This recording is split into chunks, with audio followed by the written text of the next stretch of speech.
Endi bu yerdagilarni tinimsiz bezovta qilayotgan narsalarga to'xtalamiz, dedi Bes va uzuklar taqilgan barmog'i bilan bolalarga yana sharob quyishni ishora qildi. Sodiq yordamchilarim tinch, osoyishta mamlakatimizga jinoyatchi Shoh Iskandar keladimi, yo'qmi deb bahslashgan. Biri so'zsiz biz tomonga bosib keladi deb ta'kidlaydi. Boshqasi Hindistonga ketishiga ishonadi. Boshqacha o'ylash mumkinmi? U albatta Hindistonga ketadi. O'zaro shivirlashishdi amaldorlar. Hatto Hindistonga yetib bora olmaydi, dedi ulardan biri. Nima uchun yetib bora olmaydi? Jiddiy so'radi Bes gapiruvchidan. Qoq suyak qariya kaftlarini tizzalariga qo'yib qimirlamay o'tirardi. Men 2 shohli lageridan qochgan bir savdogarni ko'rdim. U kilikaslar orasida doimiy qo'zg'olonlar va fitnalar bo'lib turibdi. Iskandar o'z taqdiridan xavotirda. Atrofini ko'pdan ko'p qo'riqchilar o'rab olgan. Eng yaqin bir nechta do'sti va sarkardalarni qatl ettirdi, dedi. Balki 2 shohli allaqachon ketgandir. Agar tirik bo'lsa, yangi yurishlardan ko'ra o'z hayotini ko'proq o'ylasa kerak. Kamon o'qi nishonga yetib kelib yiqilganday, 2 shohli ham Forsga qilgan yurishlarida holdan toyib, Oqsoch tog'lar ostonasida halok bo'ladi. Bes qo'lini ko'tardi. Unga ergashib hamma qo'lini ko'rang devorlar ustidagi bulutsiz ko'kimtir osmonga cho'zdi. "O, siz buyuk saltanatimizning qadimiy asrovchilari", ohangdor tovushda cho'zib gapirdi Bes. "Sizlar mamlakatimizni tinch, osoyishta boshqarishimiz uchun 1000 yillardan beri madad berib keldingizlar. Endi sizlar xudolarga ishonmay qo'yganimiz va hurmat ko'rsatmaganimiz uchun jazo berib, mamlakatimizga Ilon va Ahrimanning yovuz o'g'lini yubordingiz. 2 shohli noshukur qulni jazolagandek bizni jazolamoqchi. Endi xudolarning qahri tugaydi. Biz vayron bo'lgan mamlakatimizni tiklashni, yakson qilingan ibodatxona va saroylarni qayta qurishni boshlaymiz. Quyosh sharqdan chiqadi. Shuningdek, abgor bo'lgan Fors saltanatini tiklovchilar ham sharqdan keladi." Hayajonlangan Besning yonoqlaridan yosh dumaladi. "Sen ulug'san, sen xaloskorimizsan", xitob qilishdi amaldorlar. "Hammamiz etagingni o'pamiz. Jasur jangchilarimizni 2 shohli qarshisiga olib chiq. Uni quturgan itga o'xshatib dengizgacha quvib boramiz. U dengizga cho'kib o'ladi. Ibodat qilinglar va ishoninglar", Bes xitob qilib atrofdagilarga qo'llarini cho'zdi. Ularning hammasi Besning yoniga tiz cho'kishdi va emaklab kelib etaklarini o'pib boshlashdi. "Qanday qarorga kelganimni eshiting. Hamma kohillar g'alabamiz uchun kecha-yu kunduz ibodat qilishlari haqida buyruq beraman." "To'g'ri, to'g'ri, oqilona tadbir. Ibodat qilamiz. Men bu yerda saltanatni boshqarish ilmini egallagan donishmand amaldorlarni ko'rib turibman. Ular xavf-xatarni pisand qilmay, dushman guruhlari orasidan, olis tekisliklar, tog' va cho'llardan o'tib huzurimga kelishgan. Bu bebaho odamlar hammamiz uchun qadrli. Alangadek yonib, porlab turuvchi Fors davlatining shon-sharafi bo'lgan asosiy o'zakni tashkil etadi. Ular ishtirokida davlatni qayta tiklash va boshqarish shohlik kengashini tuzamiz. Bu donolik, bu ulug'vorlik, bu qadim shohlarga munosib ish", xitob qilishdi amaldorlar. Ularning har biri mazkur kengashga a'zo bo'lishdan umidvor edi. Bundan tashqari, yoshlar tarbiyasi haqida ham g'amxo'rlik qilishimiz kerak. Hoziroq hokimlar va oliy amaldorlarning bolalari tarbiyalanadigan maktablar ochilsin. Bu maktablarda ular harbiy san'at, otda yurish, nayza uloqtirish singari harbiy ilmlarni egallaydilar. Muhim davlat ishlari qanday hal qilinayotganini ko'rish uchun mahkamalarga boradilar. "Sen hamma narsani oldindan ko'rasan.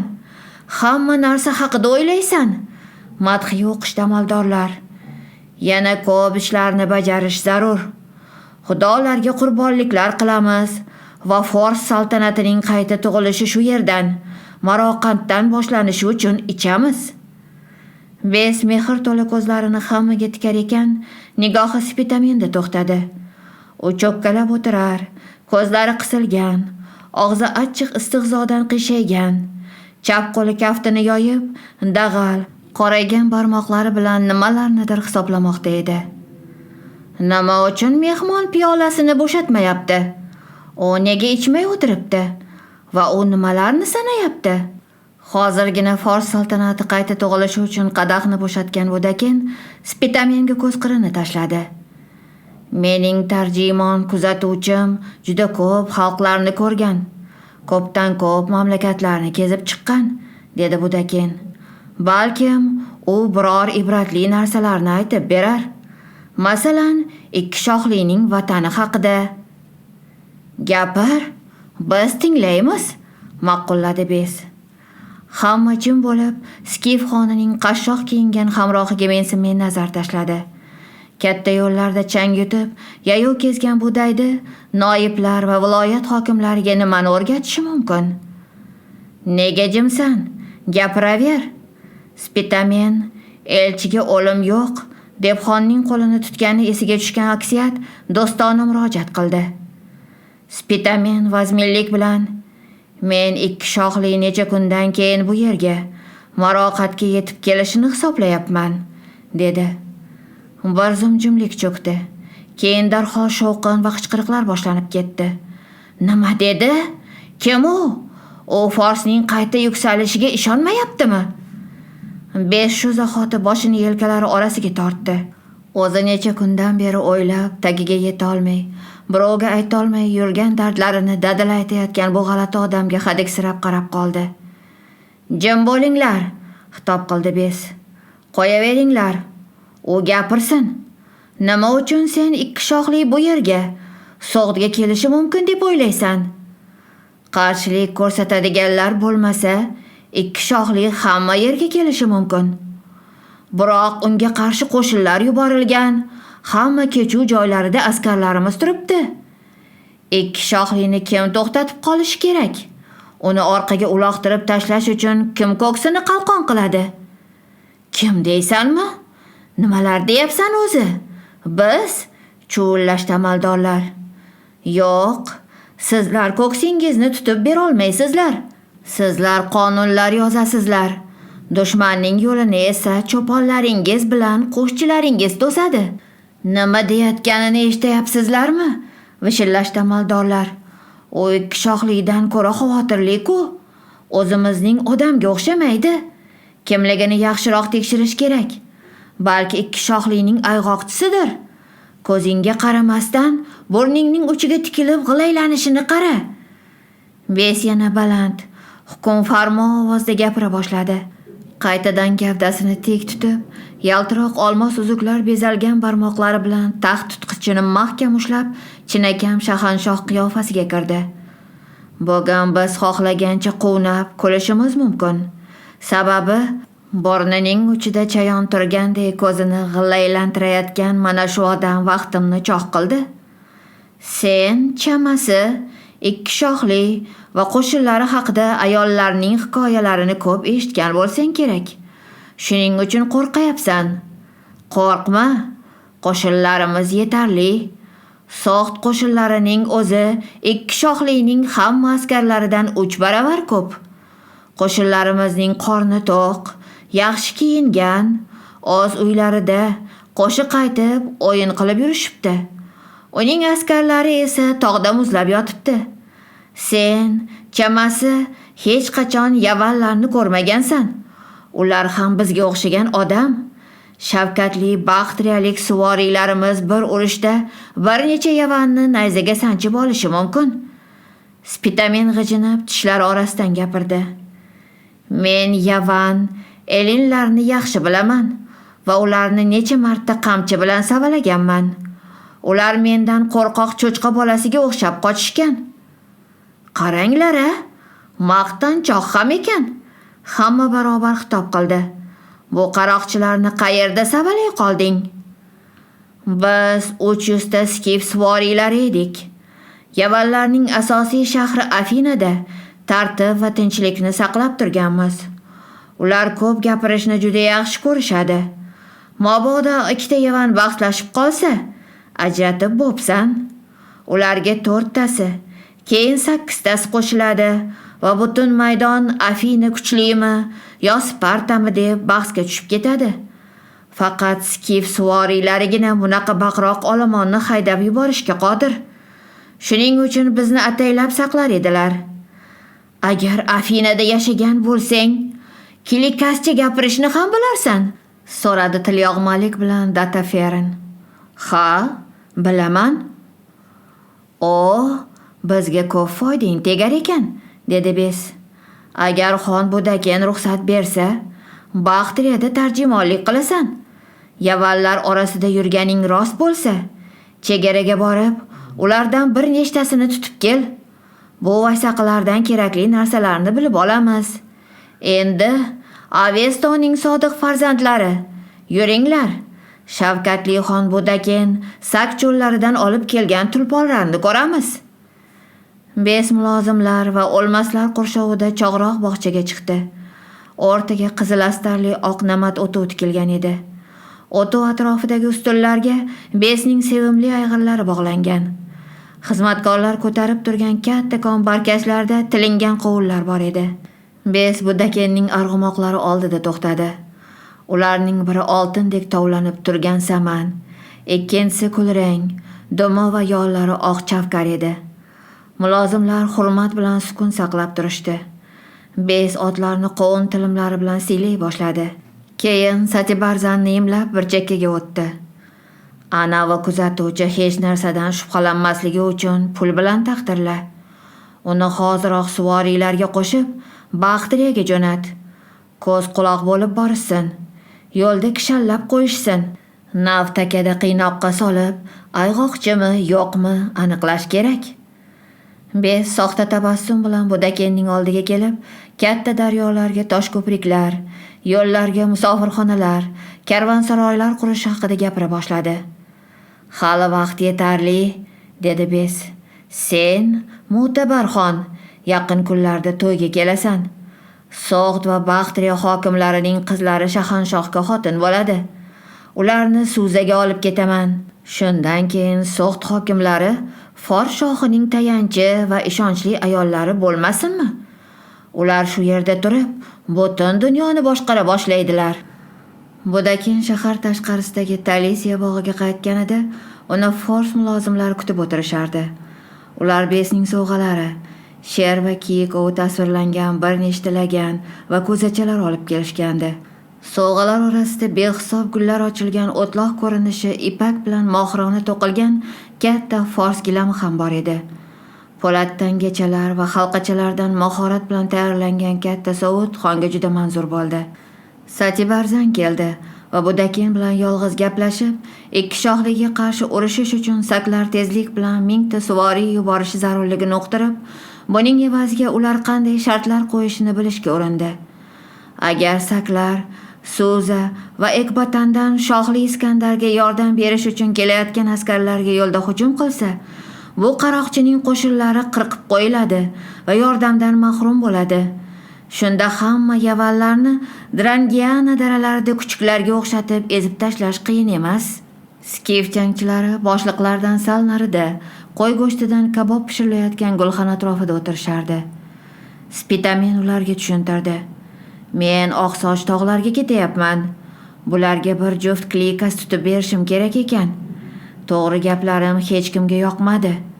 Ular qo'rqoq g'ozlarga o'xshab darg'azab bo'lishdi. Menga 20 ta otliq berishadimi, yo meni ularga berishadimi, bilmadim. Yo'lda meni bo'g'ib o'ldirishmasmikin degan xavotirdaman. Biz birga boramiz, dedi Kidrey. Spitamen o'ylab ko'rib rozi bo'ldi. Agar sizlar izimdan borsalaring, Okuzdagi kechuv yonida uchrashamiz. U yerda ushlanib qolishimiz aniq. Yo'lovchilarni o'tkazish uchun qayiqlar yetishmaydi. Otimni ehtiyot qilinglar. Agar Oqsoch tog'lariga borishim Bes uchun zarur bo'lsa, ot beradi. Mendan qutulmoqchi bo'lsa, yaxshi ot bekorga nobud bo'lmasin. Ertalab 20 ta otliq Maroqanddan Baxtriyaga boradigan katta savdo yo'li bo'ylab jo'nadi. Spitamin ham ular orasida edi. Ozg'in, qoq suyak, tumtaygan yuzboshi guruh boshlig'i atrofga xo'mrayib qarab ot ustida indamay o'tirardi. Otliqlar bir-biridan ajralib qolmasligi uchun har zamonda qattiq o'shqirib qo'yardi. Spitamin o'rtada borar, otliqlar uni har tomondan o'rab olishgandi. Kun bo'yi hafsala bilan ishlov berilgan yam-yashil jo'xori maydonlari va bug'doyzorlar yonidan yurishdi. Yo'lda hokimlarning saroyiga o'xshab ketadigan, ammo uncha katta bo'lmagan qal'alar uchrar edi. Dehqonlarning uylari toshdan ko'tarilib, loysuvoq qilingan kichik kulbalardan iborat. Bo'ridek keladigan bahaybat itlar darg'azab hurib, paxsa devorlar bo'ylab quturib yugurishadi. Otliqlar otdan tushmay, egatlarni toptab polizlarga kirar, eng yaxshi qovun tarvuzlarni tanlab yer edilar. Qishloqlarda qisqa muddat to'xtagan paytlarida yuzboshi ta'zim qilib chiqqan oqsoqolni qamchi bilan ayovsiz savalab qolardi. Qo'rqib ketgan dehqonlar to'qima savatlarda arpa, borsuldoq don, ko'zachalarda sut olib kelishardi. Oqshomda quyosh tog' cho'qqilariga yon boshlab, qoyalar malla tusga kirgan pallada guruh toshdan toshga urilib, hayqirib oqayotgan jilg'a yonida to'xtadi. Bu yer qorong'i, xilvat edi. Qiyshiq o'sgan qora archa va pista daraxtining ildizlari qoyalarga yopishib turardi. Qishloq olisda qolib ketdi. Bir nechta gulxan gurillab yondi. Ko'kimtor xushbo'y tutun yer bag'irlab yoyildi. Guruh boshlig'i yanada dag'illashib qoldi. U toqqa chiqmoqchi bo'lgan Spitaminga baqirdi. Ammo Spitamin e'tibor bermay yuqori ko'tarildi. Qoyalar turtib chiqqan joyda turib atrofni kuzatdi. Spitamin atrofni sinchiklab kuzatdi va qiyalab o'sgan archalarga qarab dara yo'nalishini aniqladi. So'qmoq ilang, belang bo'lib tog' tepasiga chiqib ketgandi. U yerda dovon va qiyalik bor, deb o'yladi u. Bir necha jangchi so'kinib qoyaga tirmashib chiqdi va Spitaminga tashlandi. "Nega bunchalik quturayapsizlar?" qichqirdi Spitamin va tutqich bermay bir necha sakrashda gulxan yonida paydo bo'ldi. Yerga solingan namatga tizzalab o'tirdi-da, xuddi ibodat qilayotgandek qotib turdi. Jangchilar bu g'alati o'chiga xavfsirab qarashardi. Qo'llarini xom teridan qirqilgan kamar bilan bog'lashganda Spitamin qarshilik qilmadi. U faqat dir-dir qaltirar, tishlari tinimsiz takillar edi. Spitamin hamon qaltirardi. U charm xaltasini titib, o'yinchoq soqqalar, non, piyola va guldor ko'ylagini talashib olayotgan jangchilarga loqat nazar tashladi xolos. "Nega qaltirayapsan?" so'radi yoshgina, mo'ylovi sabzi urmagan jangchi. "O'limdan qo'rqayapsanmi? Undan qochib qutulib bo'lmaydi." "Chap oyoq etigim ichida kumush hamyon bor", dedi ovchi. "Uni olgin-da, evaziga meni chakmonimga o'rab qo'y." Bezgak tutib qoldi. Har 13 kunda u meni azoblash uchun uchib keladi. Yigitcha Spitaminning etigidan hamyonini oldi. Qo'llari bog'liq Spitaminning ustiga oqnamat chakmonini tashladi. Asta-sekin titroq to'xtab, Spitamin tinchlandi. Yuzboshi yapaloq og'ir qilichini qora tosh bilan qayrar va yonida o'tirgan yordamchisiga gap uqtirardi. Hozir uni o'ldirishdan foyda yo'q. Ruhi tanasidan chiqib ketsa, tun bo'yi shu atrofda izg'ib yuradi va uxlab qolganlarning qonini ichadi. U bilan tongda yo'lga chiqishdan oldin hisob-kitob qilamiz. Soqchilar etagida poylab o'tirsin. Bittasi otini qo'riqlasin. Tun uzoq cho'zildi. Qorovullar gulxanga archa shoxlarini tashlar edilar. Gulxandagi cho'g'lar kul bosib so'na boshlaganda Spitaminning chakmoni barida o'tirgan soqchi uyg'onib, qulqullagandek g'alati tovushni eshitdi. U meshdan quyilayotgan sharob ovozini eslatdi. Ikkinchi qorovul boshini tizzasiga qo'yib xurrak otar edi. Soqchi o'rnidan turib kerishar ekan, yuzboshining yerda yotgan kallasiga ko'zi tushdi. Kalladagi bitta ko'z yumuq, ikkinchisi go'yo istihzo bilan qarab turgandek. Yuzboshining gavdasi bir tomonda, qo'l-oyoqlarini kerib yotar, bo'ynidan qulqullab qon oqardi. Kalla bir sarp bilan qirqilgan edi. Jangchi hayoti davomida ko'p o'limlarni ko'rib, diydasi qotgan bo'lsa-da, hozirgi manzaraga qarab muzlab ketdi. Hamma tosh qotib uxlar, yemin yeb bo'lgan otlar boshlarini egib horda qolishardi.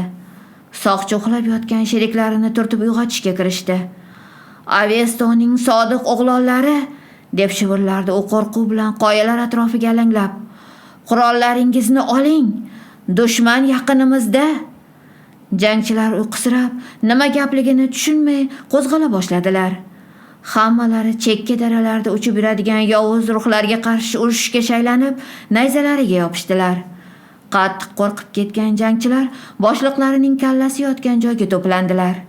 Balki darbadaruvchi kecha jodu qilib, tungi ruhlarni chaqirgandir, deb o'zaro shivirlashishardi ular. Bu jodugarni o'ldirish kerak emas. Uni shaharga tiriklay olib boramiz. U yerda terisini shilib olishadi. Bir jangchi nayzasi bilan Spitaminning harakatsiz gavdasini turtdi. Do'ppayib turgan oq chakmon ag'darildi. Chakmon ostida ovchi yo'q edi. U kecha ko'tarilgan tosh ustida kattagina sarg'ish chayon nayzador dumini ilmoq qilib, zaharli nishalarini qimirlatib turardi. U himoyaga ham, hujumga ham tayyor edi. Devlar, bu darada yovuz devlar bor. Qiy-chuv ko'tarishdi jangchilar. Tezroq bu yerdan ketaylik. Yordamchi aqldan ozaydigan o'rtoqlarini to'xtatishga urindi. Lekin ular hech narsani eshitmay, otlarini yechib mindilar u katta yo'lga qarab yelib ketdilar. Yordamchi murda yonida yolg'iz qoldi. U yuzboshining qilichi va og'ir kalta nayzasi ham g'oyib bo'lganidan hayratga tushdi. Archa shoxlarini kesib, bir joyga to'pladi-da, ustiga boshliqning tanasini qo'ydi. Yuzboshi bilan Spitaminning otlarini bog'lab, o'z ayg'iriga sakrab mingan yordamchi Baxtriyaga olib boradigan yo'lga jadal yo'rtib ketdi. Tong qorong'isida Spitamin sharpa chiqarmay gulxan oldidan uzoqlashib ketdi. Yuzboshining kalta qilichini archa shoxlariga artib, kamarga suqdi-da, dara ichkarisiga yo'l oldi. U ovchilarga xos o'tkir ko'zlari bilan tezda kiyik so'qmog'ini topdi va har tomonda beo'xshu qalashib yotgan xarsanglarni aylanib o'tib, yuqoriga ko'tarila boshladi. Saldan keyin u tuyoq tovushlari va qichqiriqlarni eshitdi. Butalar orqasiga yashirinib, yaqindagina birga tunagan jangchilar daradan otilib chiqib ketayotganini ko'rdi. U tepaga ko'tarilib boraverdi. Birinchi qoyali tizmadan o'tganda oldida son sanoqsiz daralar qalashib yotganini ko'rib to'xtab qoldi. Ancha yurgandan keyin u tog' yo'lida ikki yoniga og'ir qoplar ortilgan, oyoqlari ingichka kulrang eshaklar qator kelayotganini ko'rdi. Eshaklar ortidan uzun tayoq ko'targan dehqonlarning baqiriqlari quloqiga eshitildi. Ular bemalol qadam tashlab toqqa ko'tarilar, yomon joylarda ehtiyot bo'lib yurib, tayoqlariga suyanib olardilar. Spitamin goh qoyalarga tirmashib, goh yugurib yaqin yo'llardan borar edi. U bir necha marta dehqonlardan o'zib ketdi. Nayza ko'targan noma'lum yo'lovchini ko'rib, ular bir-birlariga "Terech" deb qichqirar va uzun sopli boltalariga yopishardilar. Ular Spitaminga ehtiyotkorlik bilan qarashdi. "Kimsan? Qayoqqa ketayapsan? Bilib nima qilasan? Yaxshi ham, yomon ham bir kun o'tadi. Shunday bo'lgach, yaxshi nomingni eslab yuraylik. Men yomonlik qilmayman. Aytishlaricha, yaqinda urush bo'larmish. Tez orada bu yerda ham kulbalar yonib, ayollar sochlarini yulib olishadi. Biz toqqa, uzoqroqqa ketamiz. Shahanshohdan jangga borish haqida buyruq bo'ldi. Urushib nima qilamiz? Faqat bor yo'g'imizdan ajralamiz." Dehqonlar qoplardan qotgan non va bir hovuchdan mayiz olib, notanish odamga berdilar. Urf-odat bo'yicha yo'lda non so'rash mumkin emas. Kim non bersa, chin ko'ngildan beradi. Yo'lovchining yo'l xaltasi yo'q, ko'zlari och bo'ridek mo'ltirab turibdi. Spitamin tog' yo'llarida bir necha kun yurdi va kundan kun kamarini siqib bog'layverdi. Nihoyat, bir kuni tongda qirg'og'ini baland qamishlar bosgan, uzun tasmadek yaltirab oqayotgan daryoni ko'rdi. Daryoning narigi tomonida tekislik yastanib yotar. Ufqda tong tumanida tog' elas-elas ko'zga tashlanardi. Bu ulug' Okuz daryosi edi. Daryoning narigi qirg'og'idan Baxtriya boshlanardi. Spitamin tog' qiyaliklariga yondashib ketgan qishloqni ancha naridan aylanib o'tdi. Pastda, qamishlar orasida tekis egat olingan maydon bor edi. O'sha joyda dam olishga qaror qildi. Spitamin qirg'oqqa tushayotib, otliq odamga duch keldi. Soqollari oqargan qariya qo'portilgan o'tda borardi.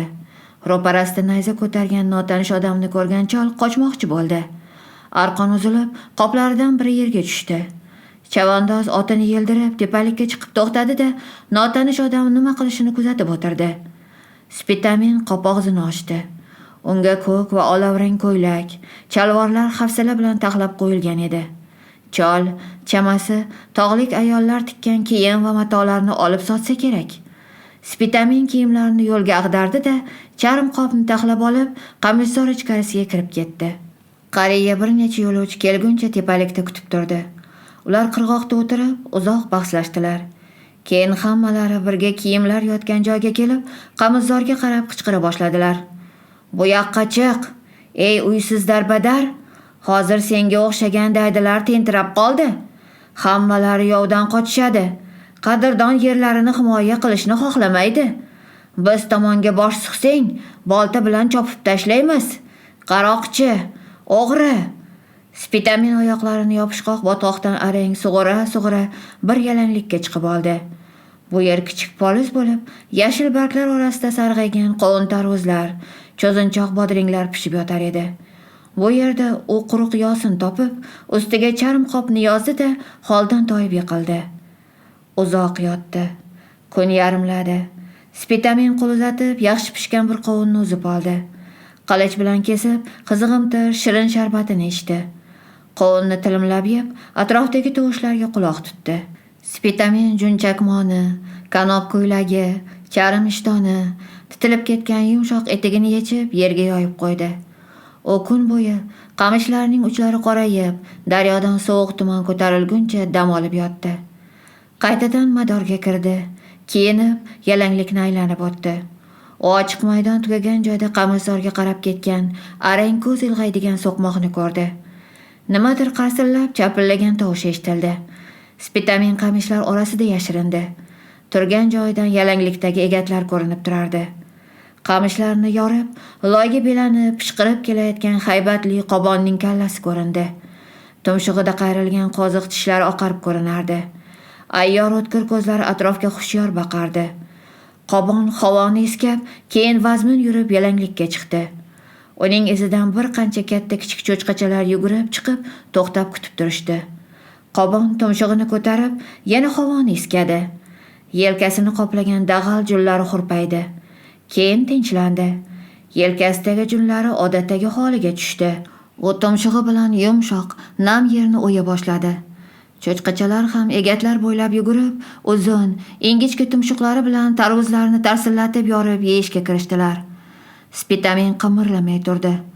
U qobon kuchli hayvon ekanligini, biron xavfni sezsa, birinchi bo'lib hujumga tashlanishini bilardi. Qanchadan qancha tarvuzni tilka-bora qilgan cho'chqachalar nihoyat tinchlanishdi, oyoqlarini uzatib yotishdi. Faqat yetakchisi yalanglik bo'ylab vazmin chopib yurar, ba'zan tumshug'i bilan yerni o'yib qo'yardi. Birdan qobon hushyor tortib, tashvish bilan xirilladi. Qamishlarning shatir-shutur singani eshitildi. Cho'chqachalar karaxt bo'lib qayoqqa qochishini bilmay, bir lahza qotib qolishdi.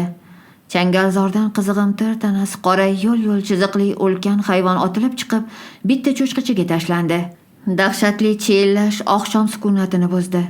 Cho'chqani bo'ynidan tishlab ko'tarib olgan yo'lbars bir necha sakrashda yalanglikni kesib o'tib, qamishlar ichida g'oyib bo'ldi. Faqat uzun dumi, iflos orqa panjalari botib borayotgan quyosh nurlarida bir zum ko'zga tashlandi. Qobon va cho'chqalar yoyilib, qamishzorning boshqa tomoniga o'zini urdi. Bitta cho'chqa Spitaminning yonidan o'tib qoldi. U nayzasini mo'ljallab otdi. Nayza nishonga tegdi. Cho'chqacha chinqirib, botqoqqa yiqildi. Spitamin atrofga alanglab, cho'chqa tanasidan nayzasini chiqarib oldi. Yo'lbars qaytib kelmadi. Uzoqdan yangi singan poyalarning shitirlashi eshitildi. Birozdan keyin hamma yoq tinchib qoldi. Spitamin cho'chqani yalanglikka olib chiqib nimtaladi. Bo'yrak va jigarini ajratib, iliqligida yeb oldi. Shoshilish kerak edi. Qamishzor hukmdorlari, yo'lbars yoki erkak qobon qaytib kelishi mumkin edi. Spitamin atrofga alanglab, qamish poyalarining shitirlashiga quloq solib, so'qmoq bo'ylab asta keta boshladi. Mayda shahal bilan qoplangan yalang'och qirg'oq ko'rindi. U yerda chirigan to'r, singan qayiq bo'laklari yotardi. Suv shox-shabba, poxol, tarvuz po'choqlarini chiraylantirib shitob bilan oqardi. Spitamin yechinib, qopga kiyimlari, etigini soldi. Qopni shishirib, og'zini kamar bilan qattiq bog'ladi. Qilich bilan nayzani ham qop ustiga mahkam tang'ib qo'ydi. Qopni oldin qo'yib suvga tushdi. Tezda oyoq ostidagi yer yo'qolib, shiddatli oqim pastga surib ketdi.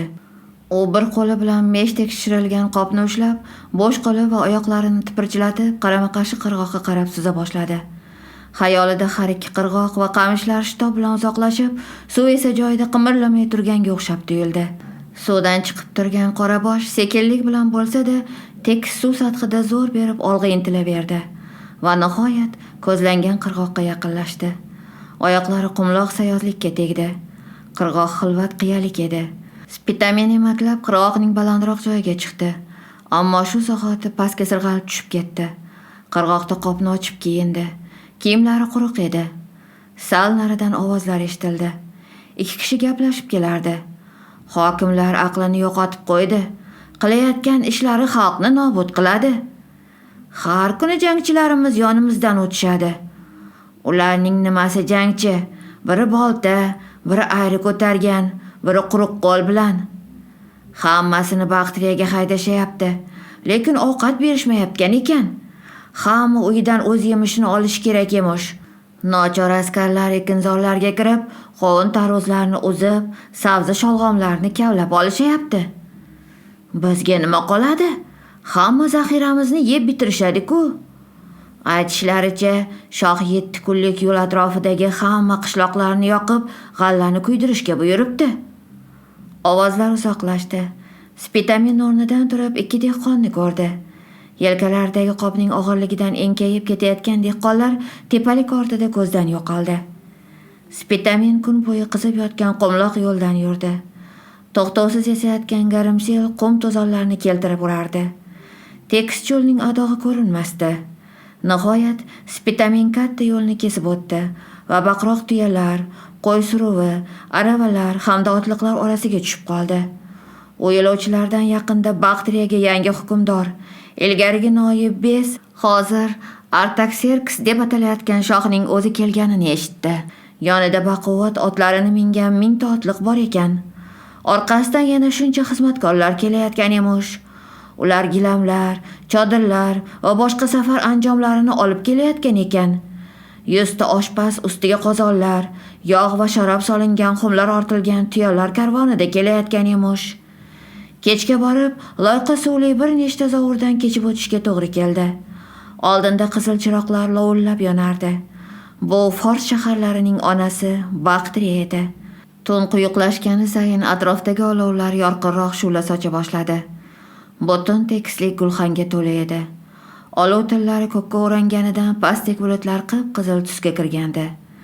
Shahonshoh qo'shinlari ovqat pishirishmoqda, deyishdi yo'lovchilar.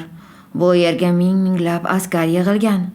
Yo'q, buyuk Ahuramazda Fors qilichiga g'alaba ato etishi uchun jangchilar qurbonlik qilishmoqda, der edi boshqalari. Olisdagi olov gurullab yonib kattalashib bormoqda edi. Bexos yo'l bo'ylab ayanchli qichqiriqlar yangradi. Qishloqlarimiz yonayapti, don omborlari yonayapti. Bes butun Baxtriyaga o't qo'yishni buyuribdi. Otasining go'riga la'nat. Hammamiz ochlikdan qirilamiz. Xotinlarimiz, bolalarimizni kim boqadi? Katta yo'ldan borayotgan olomon har tomonga tarqalib, yugurib ketdi. Ba'zilar bir-birini itarib, bosib, yanchib, shahar tomon chopar edilar. Boshqalar orqaga qaytib, tezroq qishlog'iga yetishga oshiqardi. To'z to'polon va qorong'ilikda qo'y suruvi har tarafga tarqalib ketdi. Spitamin katta yo'l yonidagi o'nqir-cho'nqirliklardan yurar, fikra xayoli qayerdan ovqat topishda edi. Bir chekkada bog'langan otlar va qator gulxanlarni ko'rdi. Ularning yonida jangchilar o'tirishar, olov shu'lasi mis sovutlarda yaltirab aks etardi. Ko'pchilik ovqatlanayotgan joyda yo'lovchiga ham bir burda non topiladi, deb o'yladi Spitamin va gulxanlardan birining yoniga bordi. Olov atrofida o'tirganlar unga e'tibor berishmadi. Biroq nariroqda turgan, pachoqlangan bir ish dubalg'a kiygan askar boshliqqa o'xshab ko'rindi. Bu yerda nega tilanchilik qilib yuribsan? Hoy, daydi, qamchi yeging kelyaptimi? Deb so'radi u dag'allik bilan. Askar bo'lishni xohlayman. Askar bo'lmoqchimisan? Qani, yaqinroq kelchi. Nayza uloqtirishni bilasanmi? Kamondan otishni-chi? Qilichbozlik qilishni-chi? Temirdek qo'llar Spitamenni mahkam ushlab, mushaklarini paypasladi. Hammasini bilaman deysanmi? Mayli. Oting nima? Spitamen? Chamasi Dax urug'idan bo'lsang kerak. Yo'q, So'g'dman. Baribir-da. Axura Mazdaga sig'inasanmi? Ha, Ahrimanga balo ofatlar yetishini xohlaysanmi? Agar hammasi shunday bo'lsa, hozirdan boshlab askarlikka olamiz. Boshliq alohida qoziqqa bog'langan katta malla otni ko'rsatdi. Ana otni ko'rayapsanmi? Uning egasi o'ldirilgan. Undan mana shu ot bilan qurol qoldi. Senga bularni beramiz. Biroq marhumning ukasiga haqqini to'laysan. Albatta hozir emas, keyin berasan. Askarni urush boqadi. Bir ikkita kilikasning adabini bersang, pul ham bo'ladi. Qorning yalanib qolibdi-ku. Qani, Gulxan yoniga o'tir. Senga bir kosa yorma berishadi. Spitamen Gulxan yoniga yaqinlashganda bir necha askar baravar qichqirdi. Bu jodugar-ku. U yuzboshimizni o'ldirdi. Uni bog'langlar. U yer tagiga kirib ketishi, chayonga aylanishi mumkin. Ahrimanning xizmatkoriga o'lim. Jangchilar sakrab turishdi. Boshliq yaqin keldi. Yuzboshini sen o'ldirganmiding? Jodugarliging rostmi?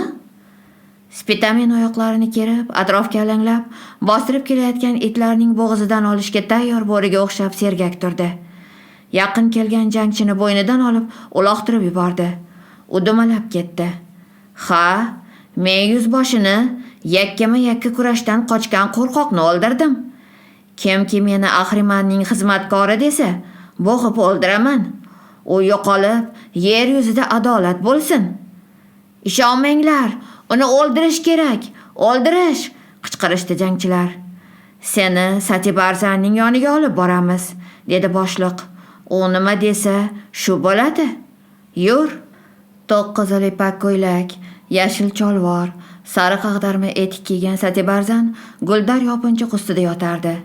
Yonida bir bosh uzum qo'yilgan bir ishlagan bilan sharob to'la skif oltin kosasi turardi.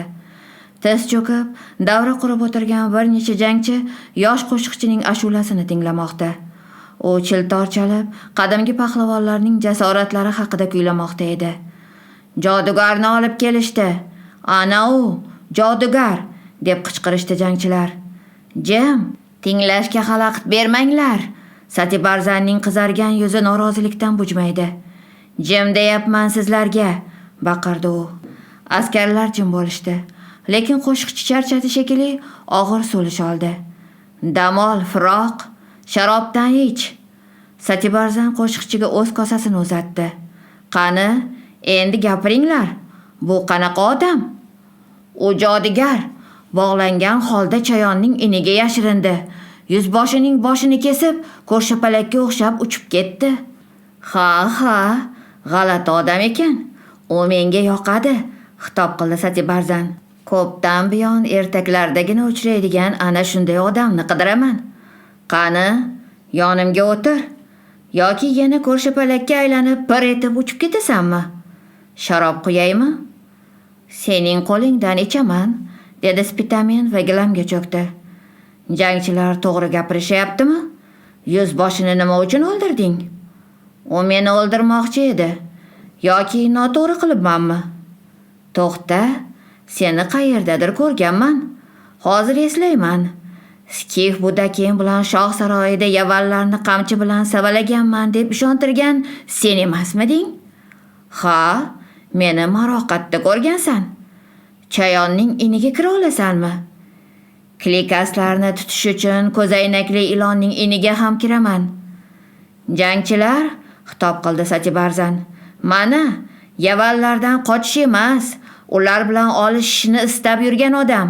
Sizlar dushman tarafidamisizlar yoki unga qarshi tomondami? Yuzboshi o'ldi. Qo'yavering. Joni jannatning 7-qavatiga sog'-salomat yetib borsin. Safimizga yangi o'rtoq qo'shildi. Tez orada jangda o'zini qanday tutishini ko'ramiz.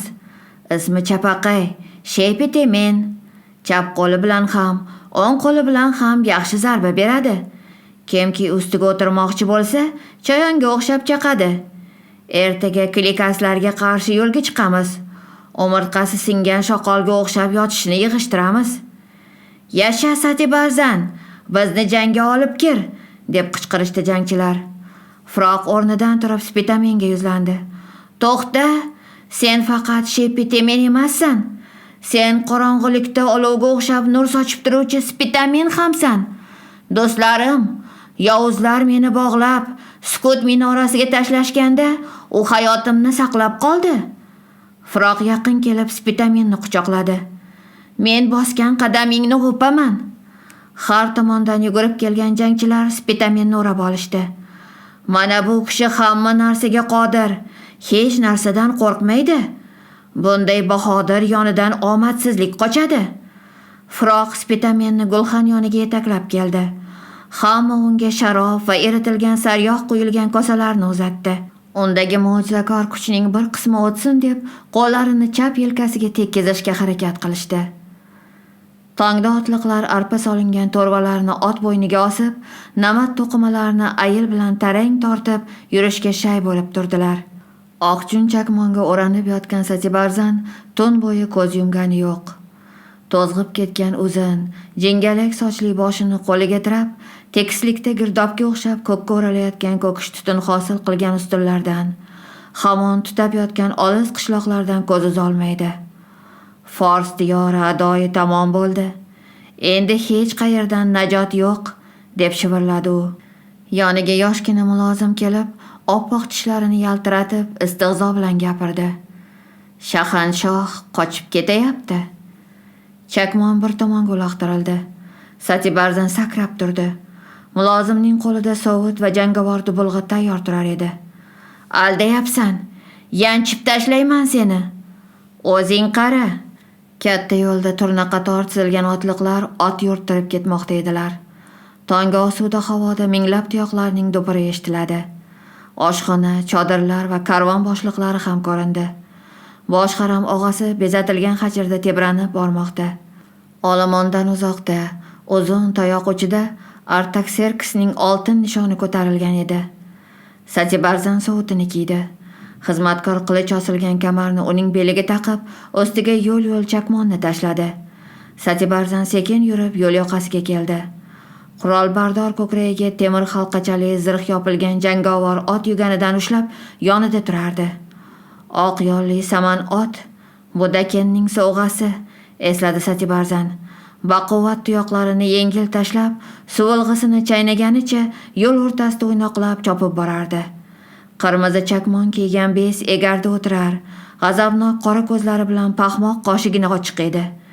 Satibarzan bir siqim tuproq olib, boshiga sepdi-da, besga ta'zim qildi.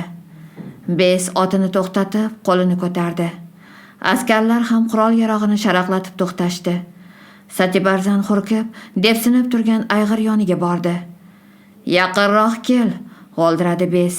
Men Makedoniya askarlari kamligini aniqladim. Ularni chalg'itib, shu tomonga olib ketaman-da, u yoqda yakson qilaman. 7 kunlik yo'ldagi hamma qishloqlarni, zaxiralarni yoqishga buyruq berdim. Shu paytgacha maqtanchoq Iskandar Shoh Dorovning ofsarligi tufayli g'alabaga erishib kelayotgan edi. Sur makedoniyaliklarni o'tib bo'lmas o'rmonlarga, chuqur daryo va haybat tog'larga olib borish kerak. Yunonlar nafaqat qarshilik ko'rsatish, qochishga ham joy topolmay qolsin. Sen nima deysan? Men xizmatkor qulingman. Senga maslahat bera olmayman. Faqat bo'ysunishim kerak. Men yanayam nariga, So'g'dga ketmoqchiman. Tez kunda yonimga xorazmiylar, daxlar, saklar kelib qo'shiladi. Boshqa skif qabilalarini-ku aytmay qo'ya qolay. Yaksart bo'yidagi bahaybat skiflar oldida makedoniyaliklar yosh bolaga aylanib qoladi. Bes Satibarzanga egilib shivirladi. Bu hozircha birinchi qaror. Biror gap bo'lsa, skiflar tomoniga qochib jon saqlashimiz mumkin. Buyrug'ing bosh ustiga. Satibarzanning ovozi sovuq va loqat edi. Bes jangchiga diqqat bilan qarab, dilidagi gaplarni yashirayotganini angladi. Oqovog'ini solib, keskin, takabburona ovozda: "Biz qaror qildik. Sen tartib saqlash uchun shu yerda qolasan.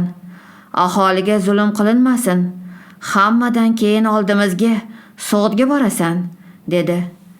"Sen buyurasan", dedi Satibarzan. U beski emas, uning yonidagi semirib ketgan hamrohlariga davlat ishlariga doir masalalarni ziyofatlarda may ichib o'tirib hal qiladigan munofiq laganbardorlarga nafrat bilan qaradi. "Yana nima demoqchisan? Ulug' daryolar ham, tog'lar ham, cho'llar ham jang maydonidan qochgan odamni saqlay olmaydi. Sen faqat qilich tig'iga suyanishing mumkin. Ikki shohli bilan jang qilishdan qochyapti deb o'ylaysanmi? Baxtriyaliklarning naqlini bilasanmi? Ko'p vovillaydigan it qattiq tishlamaydi. Ularda yana eng katta va keng daryolar shovqin-suronsiz oqadi degan gap ham bor. Men makedoniyaliklarni izlab topaman." Satibarzan shoxlar shoxiga o'girilib ham qaramasdan shaxtam qadamlar bilan boshqa tomonga ketdi. Quturgan bez qilich sopini paypasladi. Ustidagi odam g'azablanganini sezgan yosh tulpor oldinga sakradi. Bezning uchib tushishiga sal qoldi. Satibarzan jiyron ayg'iriga sakrab minib, o'z jangchilari tomonga ot qo'ydi. Uning da'vatini kutib turgan otliqlar otlariga minib, Oqsoch tog'lariga qarab yo'l olishdi. Askarlar avval janub, keyin g'arb tarafga yurdi. Bir necha kundan keyin Baxtriyada g'amlab olingan arpa tomon bo'ldi. Guruh qishloqlarga kirib, arpa, non va bug'doy ola boshladi. Hamma yerda oziq-ovqat mo'l. Hali bu yerga urush nafasi yetib kelmagan edi. Satibarzan dehqonlarga oltin berdi. Lekin ular: "Bizga oltin kerak emas. Yaxshisi zaxiralarimizga tegmanglar. Qishda och qolamiz", der edilar.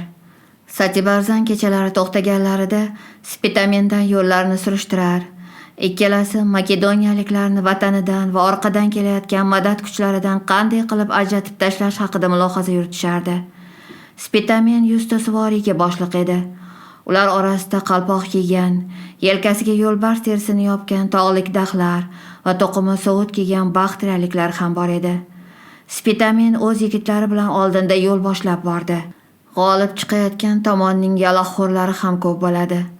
Pulga sotilgan ayg'oqchilar va u tomonga o'tgan xoinlar Makedoniya shohiga orqa tarafda forslarning katta qo'shini paydo bo'lgani va Ekbatandan kelayotgan zaxira kuchlarga xavf solayotgani haqida xabar berdilar.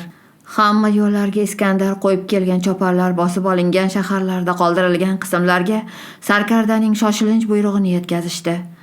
Makedoniya askarlari Satibarzan guruhiga zarba berish uchun bir joyga yig'ila boshladi. Satibarzan Artaksana shahri yonida makedoniyalik otliq askarlarga duch keldi. Orqada piyodalar zich qator bo'lib kelardi. Baxtriyalik suvoriylar oldinga otilib, qulay payt poylab turgan makedoniyaliklarning jig'iga tegish uchun otlarini o'ynata boshladilar. Spitamenning yuzligi makedoniyaliklarning yon tomonidan o'tib, bir nechta otliqni urib yiqitdi. Satibarzan dastlab oldinga o'tdi. So'ng yana turgan joyida dushmanga qarshi kamondan o'q yog'dirayotgan baxtriyaliklar yoniga qaytdi. U dubulg'asini yechib, yakkama-yakka olishuvga talabgor bormi deb ovozining boricha baqirdi. Sochlari yelkasiga yoyilgan, massa o'ti quyosh nurida lovullardi. Abjir jiyron oti kishnab, orqa oyoqlarida tik turib chang-to'zon ko'tarardi. Shunda makedoniyaliklar orasidan bronza sovut kiygan boshliq Erigi oldinga chiqdi. U mingan ot katta, omrovi keng edi. Erigi Satibarzanni yiqitish uchun o'qdek otildi. Satibarzan otgan nayza makedoniyalikning dubulg'asini urib tushirdi. Raqibining oq sochlari yelkasiga yoyildi. "Jangni davom ettiramiz", qichqirdi makedoniyalik. "Tomirlarimda qon jo'shib oqmoqda." Makedoniyalik tajribali va kuchli bo'lib, nishonga aniq urishiga ishonardi. O'tkir po'lattiq Satibarzanning tomog'ini teshib o'tdi. Satibarzan yiqildi. Jiyrona sakrab tekislikka qarab chopib ketdi.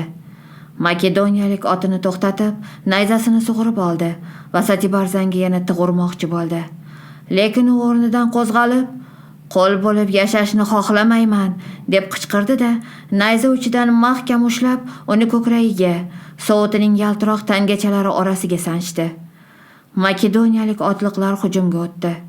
Ular nayzalarini cho'zib, biri ikkinchisidan uzoqlashmasdan kuchli oqim singari birdek harakatlanar edi. Makedoniyaliklarning og'ir nayzalariga dosh bera olmagan baktriyalik yengil otliqlar har tomonga sochilib qocha boshladilar.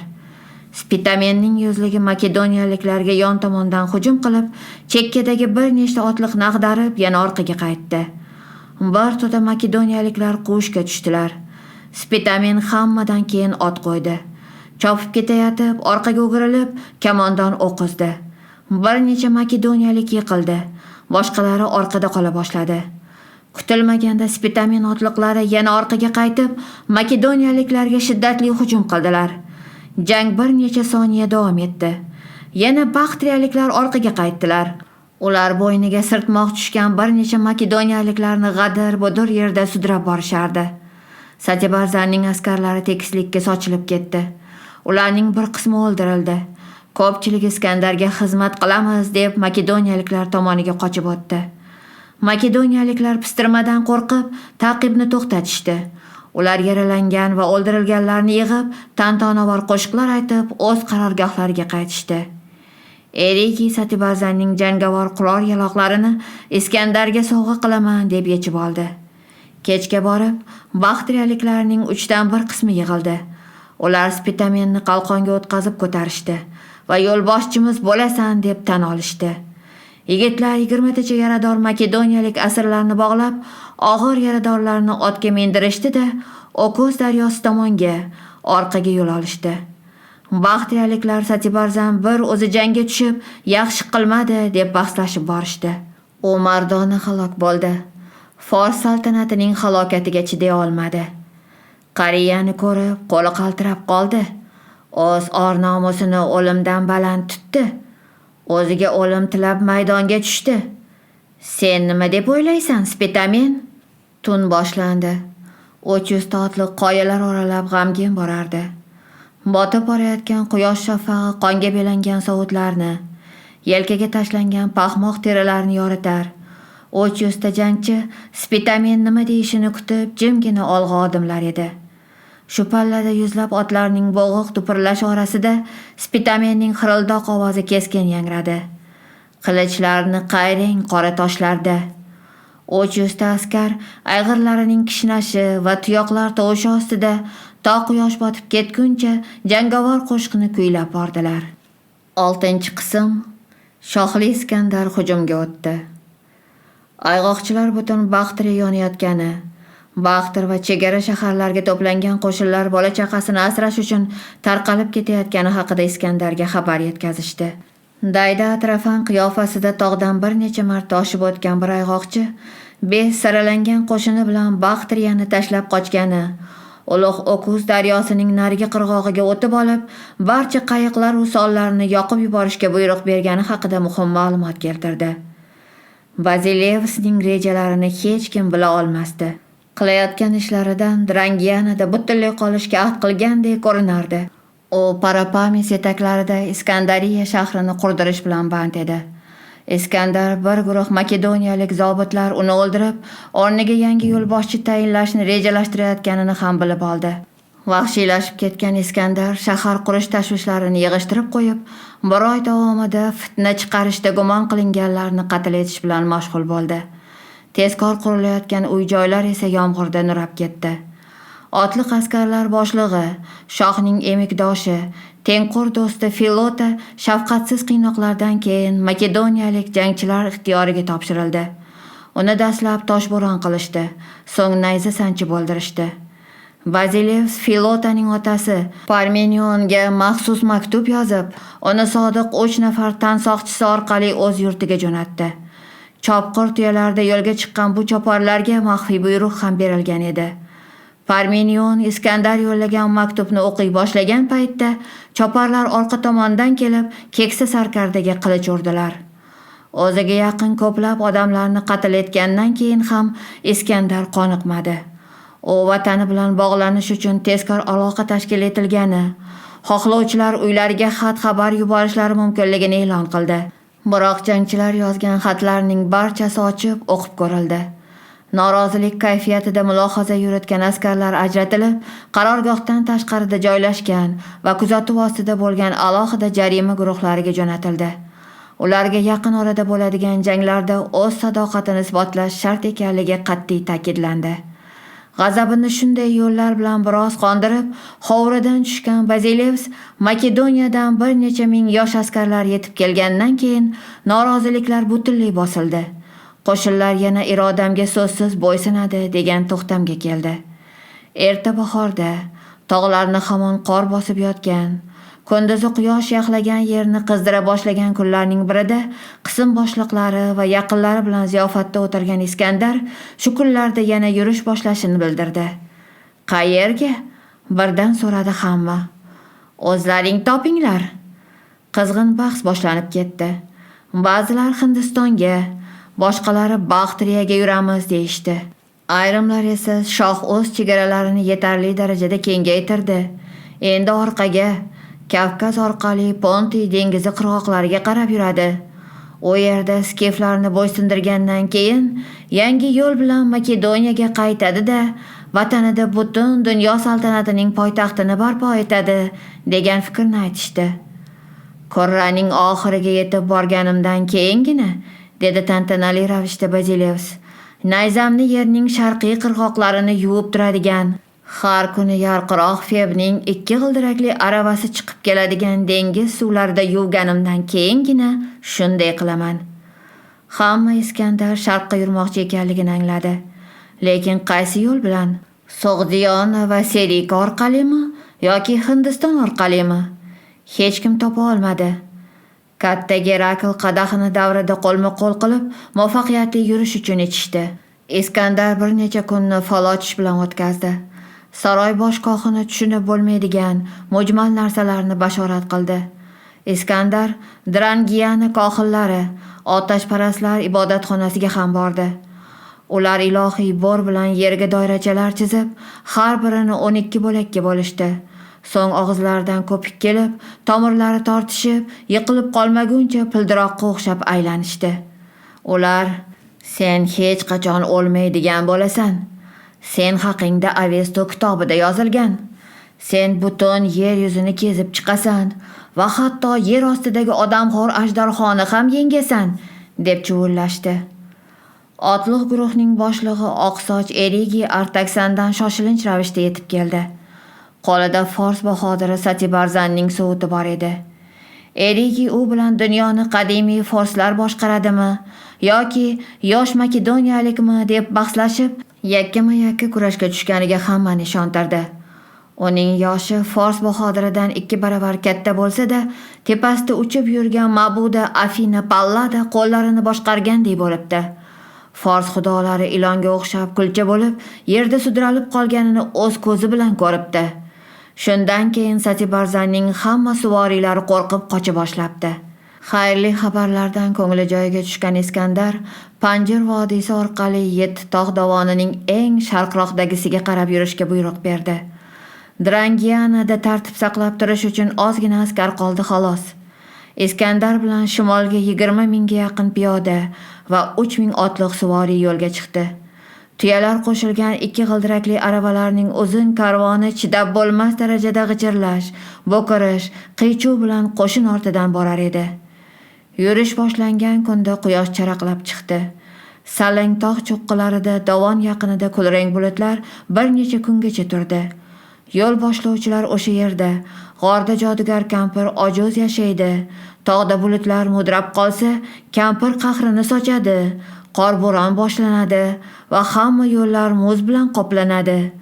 Ojuz bulutda uchib ketgandan keyingina yo'lovchilar yo'lga chiqishlari mumkin deyishdi. Yo'lga chiqiladigan kun bulutlar g'arbga qarab suzib ketdi.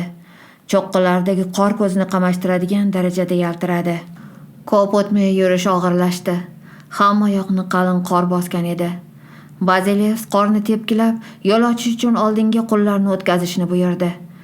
Issiq o'lkalarda qo'lga tushgan juldir kiyimli yarim yalang'och asirlar qalin qorga botib tez charchab qoldi.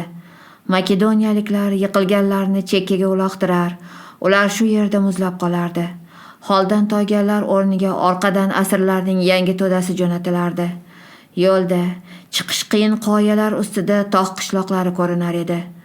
Tosh kulbalarning tepa qismi tor bo'lib, gumbazi o'rtasida yorug'lik tushadigan va tutun chiqadigan tuynuklari bor edi. Qattiq sovuqqa o'rganmagan makedoniyaliklar, ayniqsa yunonlar orasida bir kun ichidayoq umidsizlik boshlandi. Ular aholini talab issiq kiyimlarini tortib olar, qo'ylarini so'yib, terisi bilan oyoqlarini o'rar edilar.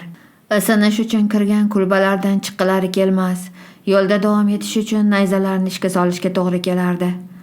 Tog' tizmasidan o'tib, shimol tomondan Baxtriya qishloqlariga tushib kelguncha qo'shin 17 kun yo'l bosdi.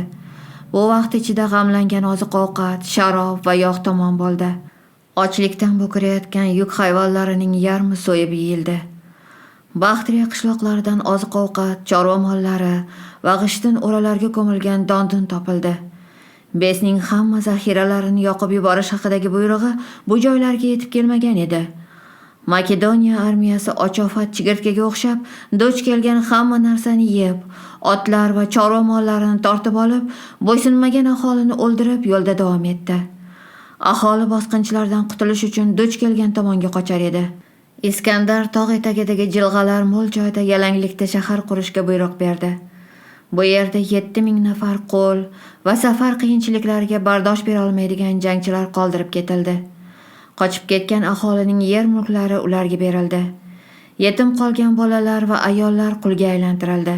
Iskandar askarlariga birozdan bergach, hech qanday qarshilikka uchramay yo'lda davom etdi. Iskandar Baxtriyaga yaqinlashdi.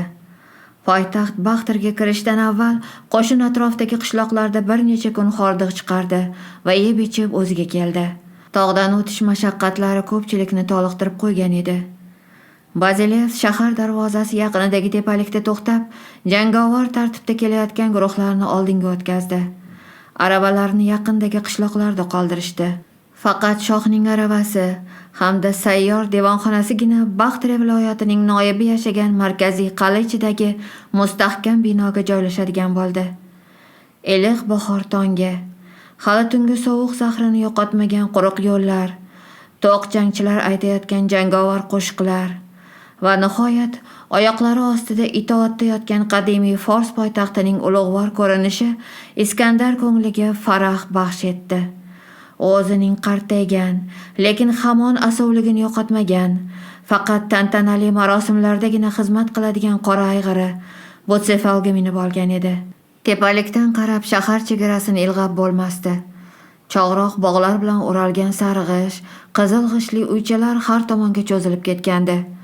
Uylar orasidan ibodatxonalar gumbazlari hamda minoralari uzra ko'kimtir tutun ko'kka o'ralar, bir necha 100 yillar avval Baxtirlar qohillari yoqqan ilohiy olov yonib turardi. Vazilevskiy shaharda raqib kuchlari yo'qligi, oqsoqollar kengashi undan rahm shafqat kutib, shahar tashqarisida izzat ikrom bilan kutib olishga tayyor turganini yetkazishdi. Men Iskandar sayyor devonxona boshlig'iga murojaat qildi. Bu men zabt etgan nechanchi poytaxt hisoblanadi? Ularning son-sanog'iga yetib bo'lmaydi, xitob qildi xushomadgo'y Peritakena. Har holda bu zabt etilgan oxirgi poytaxt bo'lib qolmaydi, javob berdi Emin. Oldinda hali So'g'd poytaxti, Maroqand bilan Skif poytaxti, Roskanaki turibdi, qo'shimcha qildi sarkarda. Iskandar shahar ostonasida to'xtadi. Baland bo'yli, qoq suyak, soqoli otdumudek dag'al qarichor oldinga otilib chiqdi.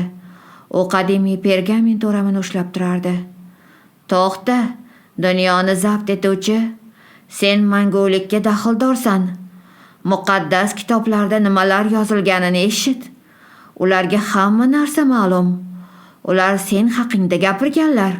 Ular ilohiy olov qo'riqchisi bo'lgan Baxtriyaga kelishingni bashorat qilganlar. Mayli, gapiraversin, dedi Bazilevs undan maqtov so'zlarini kutib. Shunday kun keladiki, osmon va falak g'am alamdan qorayadi. Daraxtlar va giyohlar eriyotgan murdalarning hididan qurib qoladi. Yovuzlik xudosi Ahriman boqiy umr bergan Afrasiyob barcha odamlarni qirib tashlash uchun keladi. U aqldan ozgan, uni haydanglar, deb qichqirishdi atrofdagilar. Sen ham mangu yashaysanmi? so'radi Iskandar. U g'azab o'tida yonar, qora ayg'ir o'ynoqlardi. Men ham boqiy yashayman. Lekin Avestoning taqvodor xalqini qutqarish uchun seni qanday o'ldirishni bilaman. Sen o'lgach, qurtlar jirkanch taningni 3 kunda yeb bitiradi. Bu bashorat qaysi kitobda yozilgan? G'azabdan xirilladi Bazilevs. Taqvodor, donishmandligi porlab turgan Zardusht yozgan mana bu kitobda, qichqirdi qariya qog'oz o'ramini silkitib.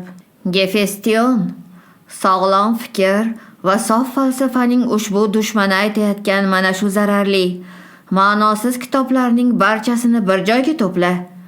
Ularning ustiga moy sepib, mana bu telba bilan birga yoqib yuborishni buyuraman.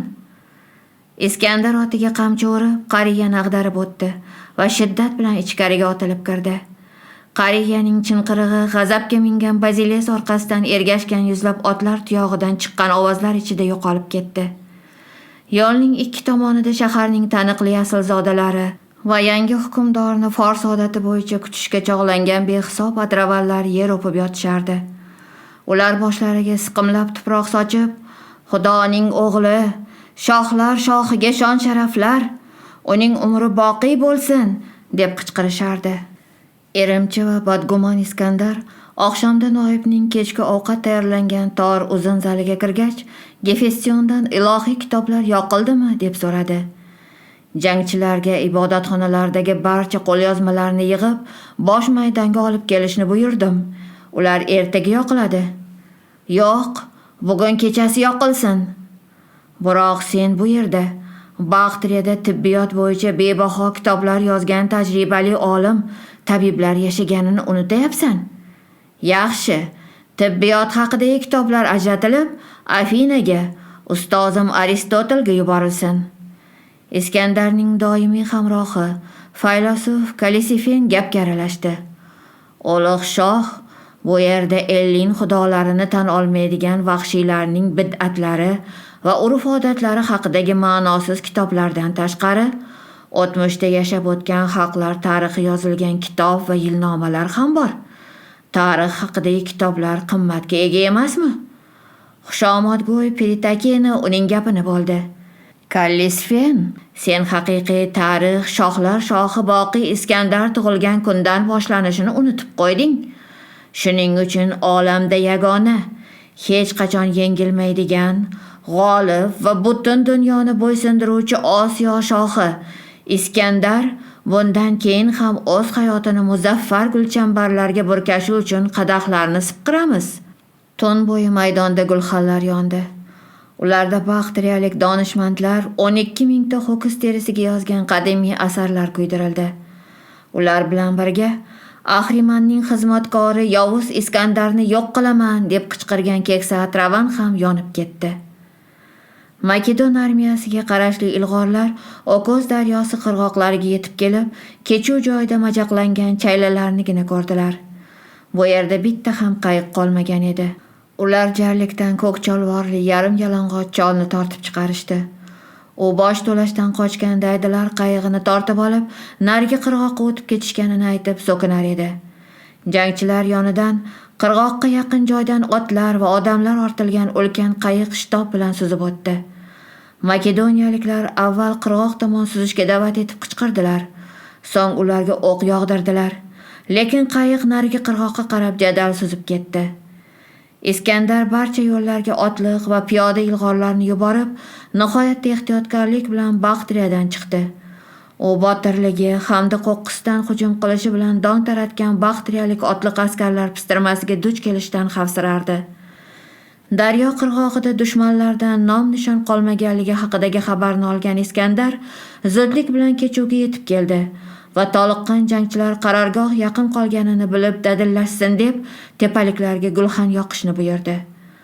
Qora ot minib, bronza sovutini yaltiratib, yelkasiga qizil chakmon tashlagan Bazilis tepalikka ko'tarilib, qoraygan osmonni yoritayotgan gulxanlar shu'lasiga uzoq vaqt qarab turdi. U qullar teri chodirlarni tiklayotgan lagerga eng oxirgi qismlar kirib kelgandan keyingina pastga tushdi. Shaxsan o'zi qarorgohni aylanib, hamma narsani ko'zdan kechirdi. Atrofga soqchilar qo'ydi. Tun yarimlangandan keyingina Shohdorodan o'ljaga olingan oltin ip bilan tikilgan qirmizi chodirga kirdi. U tun bo'yi guruh boshliqlarini huzuriga chaqirib maslahatlashdi. Ayg'oqchilar bilan suhbatlashdi. Tongda otliq askarlar orqaga, Baxtir tomondagi qishloqlarga ot qo'yishdi. Kun yarmiga borib, yollangan baxtriyaliklar karvoni yetib keldi. Ular behisob xodalar va taxtalar, sharob saqlanadigan meshlarni tuya va eshaklarga ortib kelgan edilar. Mukofotga uchgan yoki qiyin qistov ostida haydab kelingan baxtriyaliklar shirilgan meshlardan uncha katta bo'lmagan sollar yasab, ustiga shox-shabba va bo'yra to'shashardilar. Shunday kichkina sollardan bir qanchasini bir-biriga ulashdi. Ularga o'qchilar, sopqonchilar hamda qalqonbardorlar joylashishdi. Yollangan baxtriyaliklar eshkak eshib sollarni boshqarishga qo'yildi. Qirmizi chakmonga o'ralib olgan Iskandar sollarning qirg'oqdan uzoqlashib, oqim bo'ylab suzib ketayotganini yig'ma o'rindig'ida kuzatib o'tirdi. Daryoning narigi qirg'og'ida jadal harakatlanayotgan suvoriylar guruhi elas-elas ko'zga tashlanardi. Iskandar o'rnidan turib, tepalikda u yoqdan bu yoqqa yurib, dastlabki natijalarni kuta boshladi. Tez orada qaytib kelishayapti degan xitoblar eshitildi. Sollarni yuqoriga, oqimga qarshi sudrab borib, yana suvga tushirishdi. Birinchi solda yangi kiyimlar kiyib, yasanib olgan bir nechta fors mulozimlari ko'rindi. Saldovchilar katta eshkaklarni jon-jahdlari bilan eshib, qarorgoh yaqinida to'xtashdi. Forslar kuylaklarini bellaridan yuqori ko'tarib, to'ppa-to'g'ri suvga sakrashdi-da, qirg'oqqa chiqa solib, Bazilevs qarshisiga yugurishdi. Ular hukmdor oldida tiz cho'kib, emaklab, odatdagi salomlashuv so'zlarini aytib qichqirishdi-da, Iskandarga pergament o'ramini uzatishdi. Devonxona boshlig'i Emen uni olib Iskandarga o'qib eshittirdi. Biz Dataferin va Katen, Sog'ning oliy nasabli aslzodalari, shohlar shohi, Fors hukmdori Iskandarga ma'lum qilamizki, agar u Navtaka shahriga yo'lboshchilaridan birini munosib qo'shin bilan yuborsa, biz shohning qotili, saltanat tojini o'g'irlab olgan Yovuz besni tiriklay tutib beramiz. Ko'p yil yasha va hukmdorlik qil. Iskandar pergament o'ramini olib, o'rnidan sakrab turdi-da, o'z chodiriga kirib ketdi. U yerda samoga yuzlanib xitob qildi. O o'lmas Zevs, insonlar taqdirining hukmdori, sen haqiqatdan ham o'z o'g'ling jasoratlarini kuzatasan. Uning shon shuhrati yo'lidagi g'ovlarni olib tashlaysan. Men nomingni kecha-yu kunduz sharaflash uchun senga 100 ta buqa qurbonlik qilishga va butun Fors diyorida 100 ta ibodatxona qurishga qasam ichaman. Bir necha makedoniyalik boshliqlar chodiriga kirib, ostonada qator bo'lib turdilar. Iskandar tizzasida yotgan xaritadan bosh ko'tarib, changga botib, quyoshda kuygan yordamchilariga diqqat bilan nazar soldi. Lak o'g'li Ptolomey, Bazilevs chorpahil, mushakdor, yuzlari jiddiy va qat'iyatli makedoniyalikka murojaat qildi. Faqat eng yaqin do'stimgagina ishonadigan bir vazifani senga topshirmoqchiman. Agar uni bajara olsang, noming abadiy shon-shuhratga burkanadi. Sen oldinga dushmanlarning Navtaka shahriga yo'l olasan. U yerda shohning qotili besni ushlab, tiriklayin olib kelasan. Sening ixtiyoringga 3 ta yeparxiya, makedoniyalik eterlar, barcha otliq nayzadorlar, 1000 ta qilichboz va o'qchilarning yarmini beraman. Navtakagacha 10 kunlik yo'l. Lekin sen uni 4 kunda bosib o'tishing shart. Pistirma va tuzoqlardan ehtiyot bo'l. Forslarning va'dalariga ishonma. Men qolgan askarlar bilan ortingdan boraman. Seni Gerakl va boqiy xudolar asrasin. Besning qo'shini qayerda o'zi? Asosiy jang qayerda bo'ladi? Iskandar qo'li bilan uzoqlarni ko'rsatdi. Tog'lar ustida uchayotgan burgutlar va hamma narsani ko'rib turgan quyoshgina buni ayta oladi. Birinchi solda narigi tomonga o'tib qaytgan Gefestion dedi. Besning asosiy kuchlari So'g'diyon ichkarisida, katta yo'llardan birida musht bo'lib tugilib yotgan bo'lsa kerak. Biz narigi tomonda faqat bir guruh suvoriylarni ko'rdik. O'qchilar o'q uza boshlashi bilan hammasi to'zib ketdi. Tepalik ustiga chiqib, bizni kuzatib turishdi-da, keyin g'oyib bo'lishdi.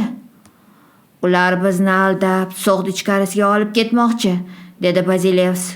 U yerda tor yo'ldan o'tmoqchi bo'lgan har qanday qo'shinni tepadan tosh dumalatib o'ldirish mumkin bo'lgan qo'rqinchli dara, temir darvoza bor.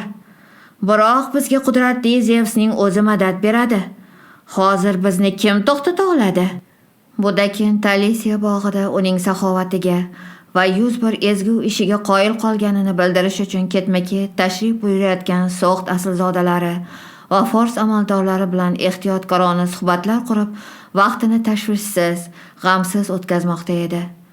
Budakin qishda 3 oy Maroqatda shahanshohga mehmon bo'ldi.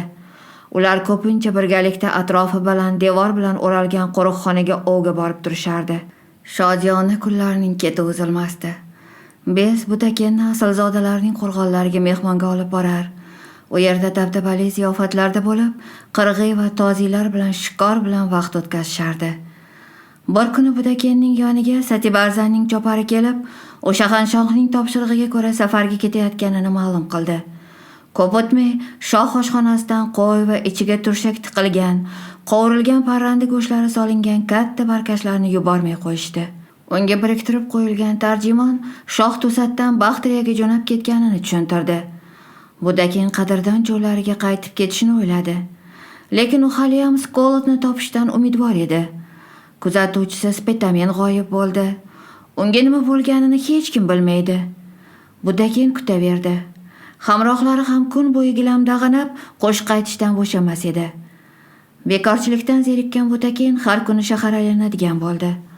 U oqshom savdo-sotiq tugab, qorong'i tushgandan keyin bozor markazidagi maydonga borishga odatlandi. Bir necha kundan keyin shohning muhrdori Dataferindan chopar keldi. U Budakinga shahanshoh muhim muzokaralarda qatnashish uchun uni Baxtriyaga chorlayotgani haqidagi xabarni yetkazdi. Yana bitta poytaxtni ko'rib, cho'lda gapirib yuraman deb xursand bo'lgan Budakin shu zahot skiflarni oyoqqa turg'izib yo'lga tushdi. U har bir qarichiga hafsala bilan ishlov berilgan dalalar, adoqsiz bog'lar, uzumzorlar yonidan o'tdi. Cheki yo'q qumliklar va toshloq yo'llarda o'rganib qolgan Budakin yashil vodiy go'zalligidan hayratda qoldi. Yuqortilgan yuzlab tuyalar uzun karvon bo'lib Naftaka yo'lida tizilib borardi. U yerda shoh yangi poytaxt qurmoqchi. Bostirib kelayotgan yovga qarshi kurashga tayyorlanayotgan katta qo'shinni boqish va kiyintirish zarur. Shuning uchun har tomondan g'alla, tuz, paxta, zig'ir, teri yig'ib kelishga buyruq berilgan, deb gapirishardi baxtriyaliklar. Bu yerda turib dushmandan qo'rqmasdan so'g'dni yaxshi boshqarish mumkin, dedi Budakin, dovonda turib 3 qator kungirali devor bilan o'rab olingan shaharni tomosha qilar ekan. Albatta, boshqarsa bo'ladi, tasdiqladi kuzatuvchi. Faqat hukmdorlar kamroq yeb, 100 yillik sharob solingan xumlarni kamroq quchoqlasa.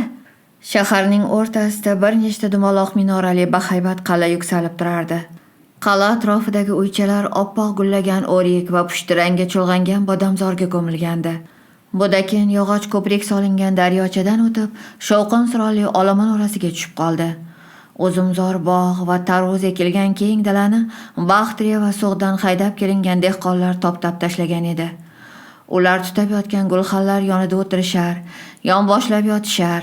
Atrofda sanqib yurganlari shox-shabba, yantoq, poxol bog'lamlarini yig'ib kelishar. O'jarlik qilib saralayotgan qo'y echkilarni shoxidan ushlab sudrashar edi. Yo'llarda harbiy nozirlar uchragan kimsani to'xtatib so'roq qilishar. Ayrimlarini o'tkazib, boshqasini orqaga qaytarib yuborishardi. Bular shohning shavkatli qo'shinlari, faqat hozircha qurollari yo'q, tushuntirdi kuzatuvchi. Tartib ham, o'yladi Budakin. Shahar darvozasi yaqiniga bug'doy to'la qoplar taxlab qo'yilgandi. Tuya karvonlari olib kelgan arpani shundoqqina yerga xirmon qilib to'kishmoqda. O'yilgan don yonida ur yiqit boshlangan. Non, non deb qichqirib, yopirilib kelayotgan olomonni jangchilar qamchi bilan savalab orqaga qaytarmoqda edi. Bu qanday g'alva? G'alla to'lib yotibdi-ku, hayron bo'ldi Budakin. Har kuni minglab tuyalarda don olib kelinadi, lekin odamlar ham oz emas. Nonvoylar non yopib ulgurisha olmayapti. Och odamlar qizdirilgan toshlarda bug'doy qovurib kun o'tkazishyapti. Ular darvozadan kirishdi. Bir necha soqchi otlarning yuganidan tutib, kim kelayotgani, maroqatdan qochib chiqishgani, yelkasida yoli bor 2 shoxli ilon uchib kelib, shahar ustida aylanib, tog' tomonga qaytib ketgani rostmi deb so'rashdi. Mudakin faqat ustaxonalar joylashgan ko'cha bo'ylab yurdi. Ko'chaning 2 tomonida yarim yalang'och temirchilar bolg'alarini gursillatib, nayza va qilich yasamoqda edi. Baland oriq ot mingan, yonboshiga uzun fors kamonini osgan bir odam Budakinga yaqin keldi. Budakin unga qarab hayratdan dong qotdi. U Spitamen edi.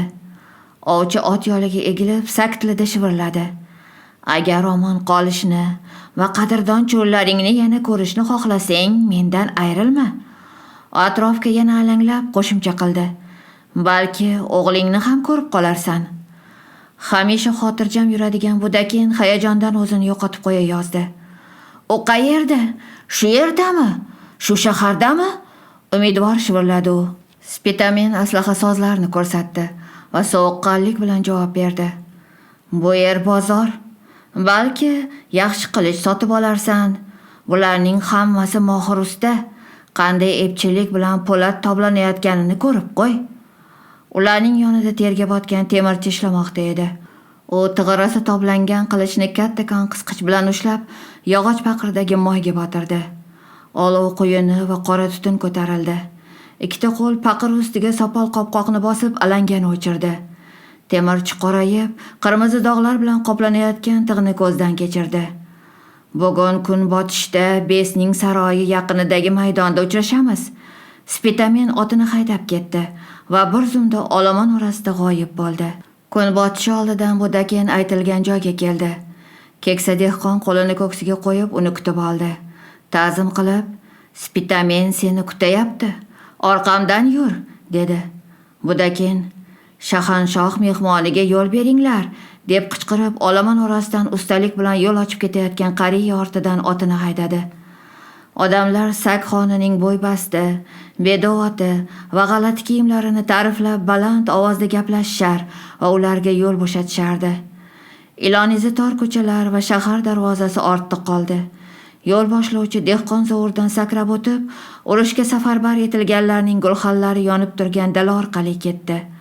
Budakinning izidan 2 otliq skif kelardi. Bog' qo'ynidagi kichkina uyga yetib kelishdi. Uy atrofidagi qoziqlarga yuqortilgan otlar bog'langan. Chuvalak devor bo'ylab bir qancha odam uxlab yotar. Devorga nayza va boltalar suyab qo'yilgandi. Qariya Budakinning otini jilovidan ushlab, tushishiga ko'maklashdi. So'ng darchani shundoqqina skiflarning burni tagida yopib, Budakinni bog' ichkarisiga boshlab ketdi. Tepa shoxlariga uzun navdalari chirmashib ketgan keksa daraxt tagidagi gilamda Spitamen va yana bir nechta kishi o'tirardi. Budakin burnida bir tutam paxta osilib turgan qorovul ko'kayni tanidi. Spitamen sakrab turib mehmonga peshvoz chiqdi. Mana bu yerga o'tir, aziz mehmon, sen bilan tug'ishgan amakimdek gaplashaman. Spitamenning ishorasi bilan suhbatdoshlari o'rnlaridan turib, uy ichiga kirib ketishdi. Dehqon sopollaganda bir nechta non va qish bo'yi saqlanganidan so'linqirab qolgan uzum olib keldi. Spitamen ko'zlarini qisib jim o'tirardi. Agar makedonlarga qul bo'lishni xohlamasang, bu shahardan ketishing kerak. 5 shohlik tojiga qo'l urib, aqlini yeb qo'ydi. Katta otga minib, uni boshqara olmay qoldi. Bes qilayotgan ishlarning hammasi faqat 2 shohliga foyda beryapti. U xalqni mamlakat himoyasiga chaqirdi. O'zi esa saroyda o'tirib olib, yuvindixo'rlar bilan ziyofatdan bo'shamay qoldi. Askarlar och, ularni kim jangga boshlab borishi ham noma'lum. Ko'pchilik uylariga qochib ketishmoqda. Bes jasur, sher yurak yigitlarimizni qo'y podasiga aylantirdi. Besning qo'shinlari endilikda bamisoli xom-xamir, 2 shohli xohlagan joydan qirqib bo'laklashi mumkin. Budakin Spitamenga ishonchsizlik bilan sinchiklab qarab turardi. U sotilib ketmadimikin? 2 shohlining ayg'oqchisi emasmikin? Nima uchun uni bunchalik maqtayapti? Shuncha qo'shinni sarson sargardon qilib, Baxtriyadan qochib kelishga hech qanday zarurat yo'q edi. O'z atrofidan dushman qidiryapti. Aslida o'zi va hamtovoqlari xalqqa dushmanlik qilayotganini xayoliga ham keltirmaydi. Nima qilish kerak? So'radi Budakin vazminlik bilan. O'z cho'llaringga ketishing va suvoriylarni jangga tayyorlashing kerak. Hali ko'rasan, qonxo'r ikki shohli o'z kuchini ko'rsatib qo'yish uchun u tomonlarga ham borib qoladi. Qo'yaver, bosh siqib ko'rsinchi, to'ng'illadi Budakin. Ko'rish ham bizni elamagan edi. Kallasidan ajraldi. O'zing nima qilmoqchisan? Spitamin Budakinning gap ohangidagi istig'zoni payqadi. Kimki begonalar zulmiga bo'ysunishni xohlamasa, oybolta olib dushman shoxini sindirishi kerak. Kimning ko'ksida siyqa xorijiy tanga emas, ozod yurak urib tursa, u makedoniyaliklar va yavanlar uylarimizni bosib olishiga, erkaklarni o'ldirib, ayollar va bolalarni qul qilishiga yo'l qo'ymaydi. Baktriyaliklar tog' daralarida qilichlarini o'z vaqtida ko'tarishmadi. Natijada nima bo'ldi? Ular makedoniyaliklar qamchisidan qochib bu yoqqa kelishmoqda.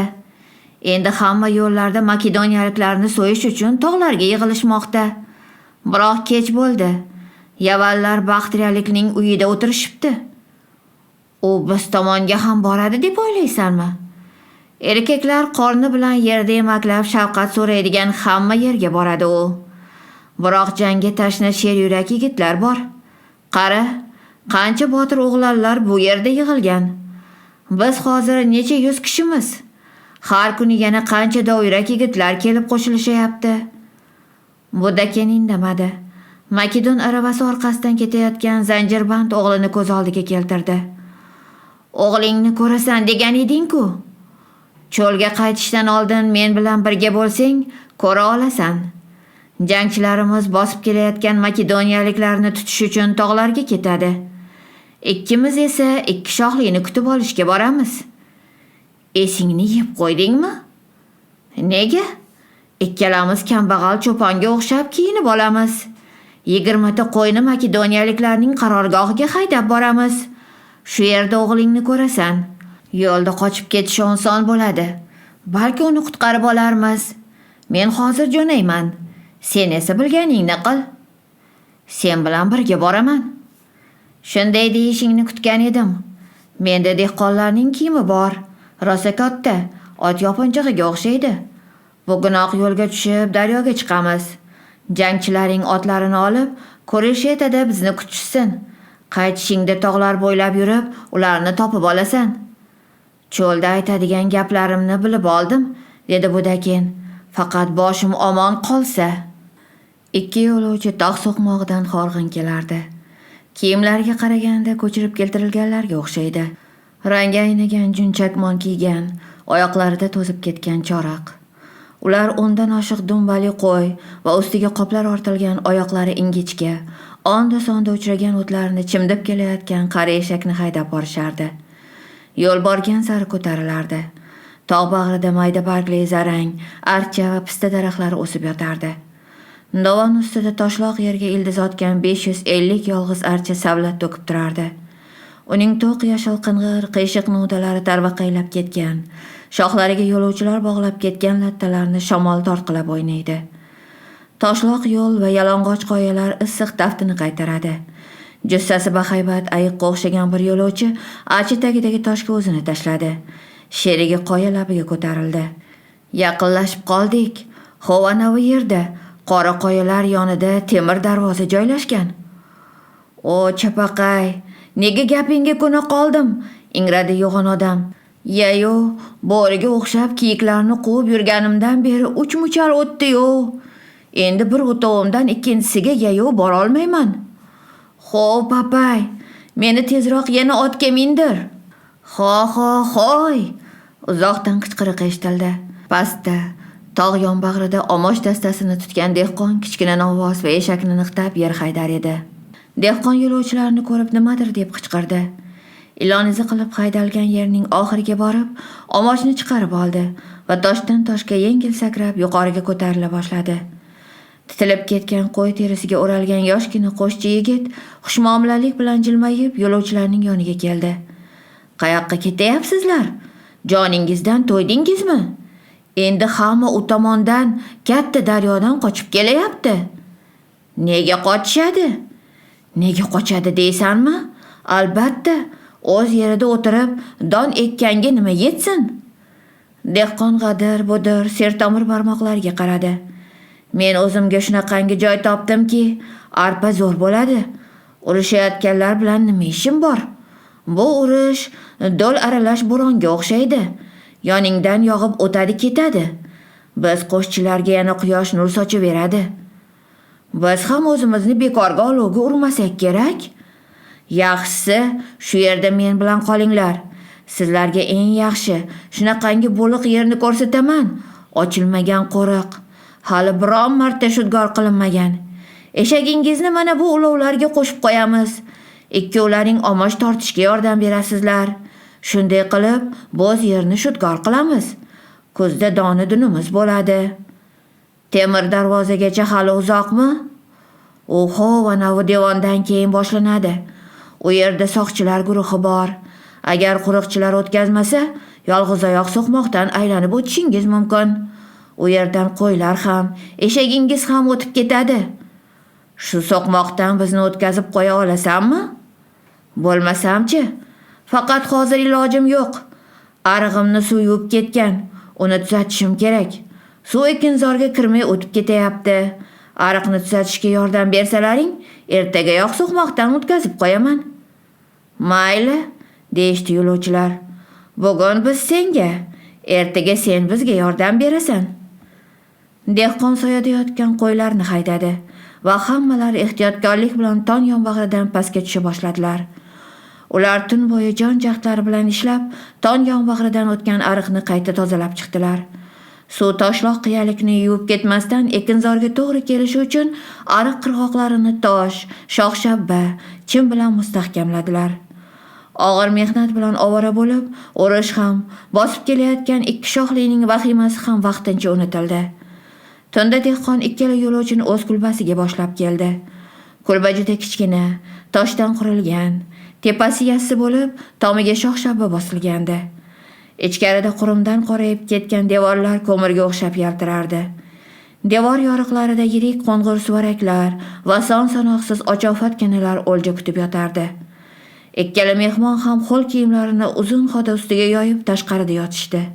Dehqonning kichkina, chaqqon, burni uzun, har narsaga qiziqib qaraydigan ko'zi o'tkir xotini qaynatilgan jo'xori va pishirilgan lavlagi solingan ko'za ko'tarib keldi. Atrofni quyuq qorong'ilik bosib, shoqollar hazin ulay boshlagan paytda uzoqda qizil olovlar yondi. Ular kuchayib borar, qip-qizil alanga ustunga o'xshab osmonga o'ralardi. Bizning qishlog'imiz chak-chak yonayapti, qichqirdi dehqon. Somon yonayapti, g'alla yonayapti, jon hidi keladi.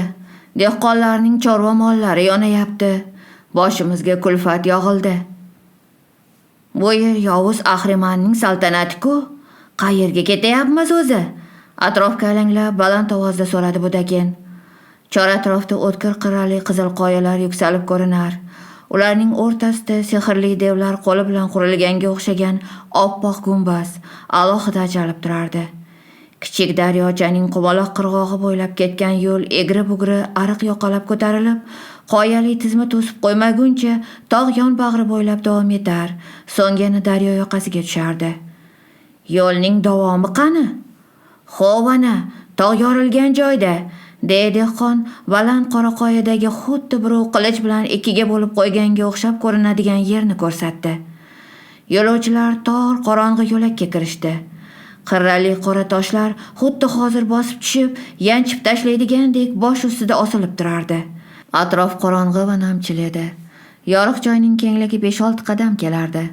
U goh kengayib, goh yana torayardi. To'xtanglar, nariga borish kerak emas, g'o'ldiradi Budakin. Kerak emas, takrorladi aks sado. Bir zum tek qotishdi. Dara ichkarisidan hech qanday tovush eshitilmadi. Dozoqqa kirib chiqqaning yaxshi emasmi? So'radi Spitamen. Qo'rqma, men seni dozoqdan gard tekkizmasdan olib chiqishga va'da beraman. Nega hamma yoq jimjit? Hayron bo'ldi dehqon quloq solib turib. Bu yerda hamisha to'polon, qiy-chuv bo'lardi. Eshaklar hangrab, karvonlar o'tardi. Odamlar qani? Hozir temir darvoza boshlanadi. Qani, olg'a yuramiz. Qo'ylar yana tuyoqlari bilan toshlarni shaqillatishdi. Budakin u yoqdan bu yoqqa alanglab burnini tortar, qoyalarni o'yib kirgan kichik g'orlarga qo'rquv bilan qarab qadam tashlardi. Bular yovuz ruhlarning ini, deb o'ylardi u. Oldinda yo'l temir qoplangan yirik xodalardan yasalgan katta qora darvoza bilan to'silgan edi. Qoyalar nihoyatda tor yo'lak hosil qilib, bir-biriga tegay deb turardi. Bu yerda turib, oz sonli jangchilar bilan ham butun bir qo'shinni to'xtatib qo'yish mumkin edi. Og'ir tosh to'siq tirab qo'yilgan ulkan darvozalar yarim ochiq.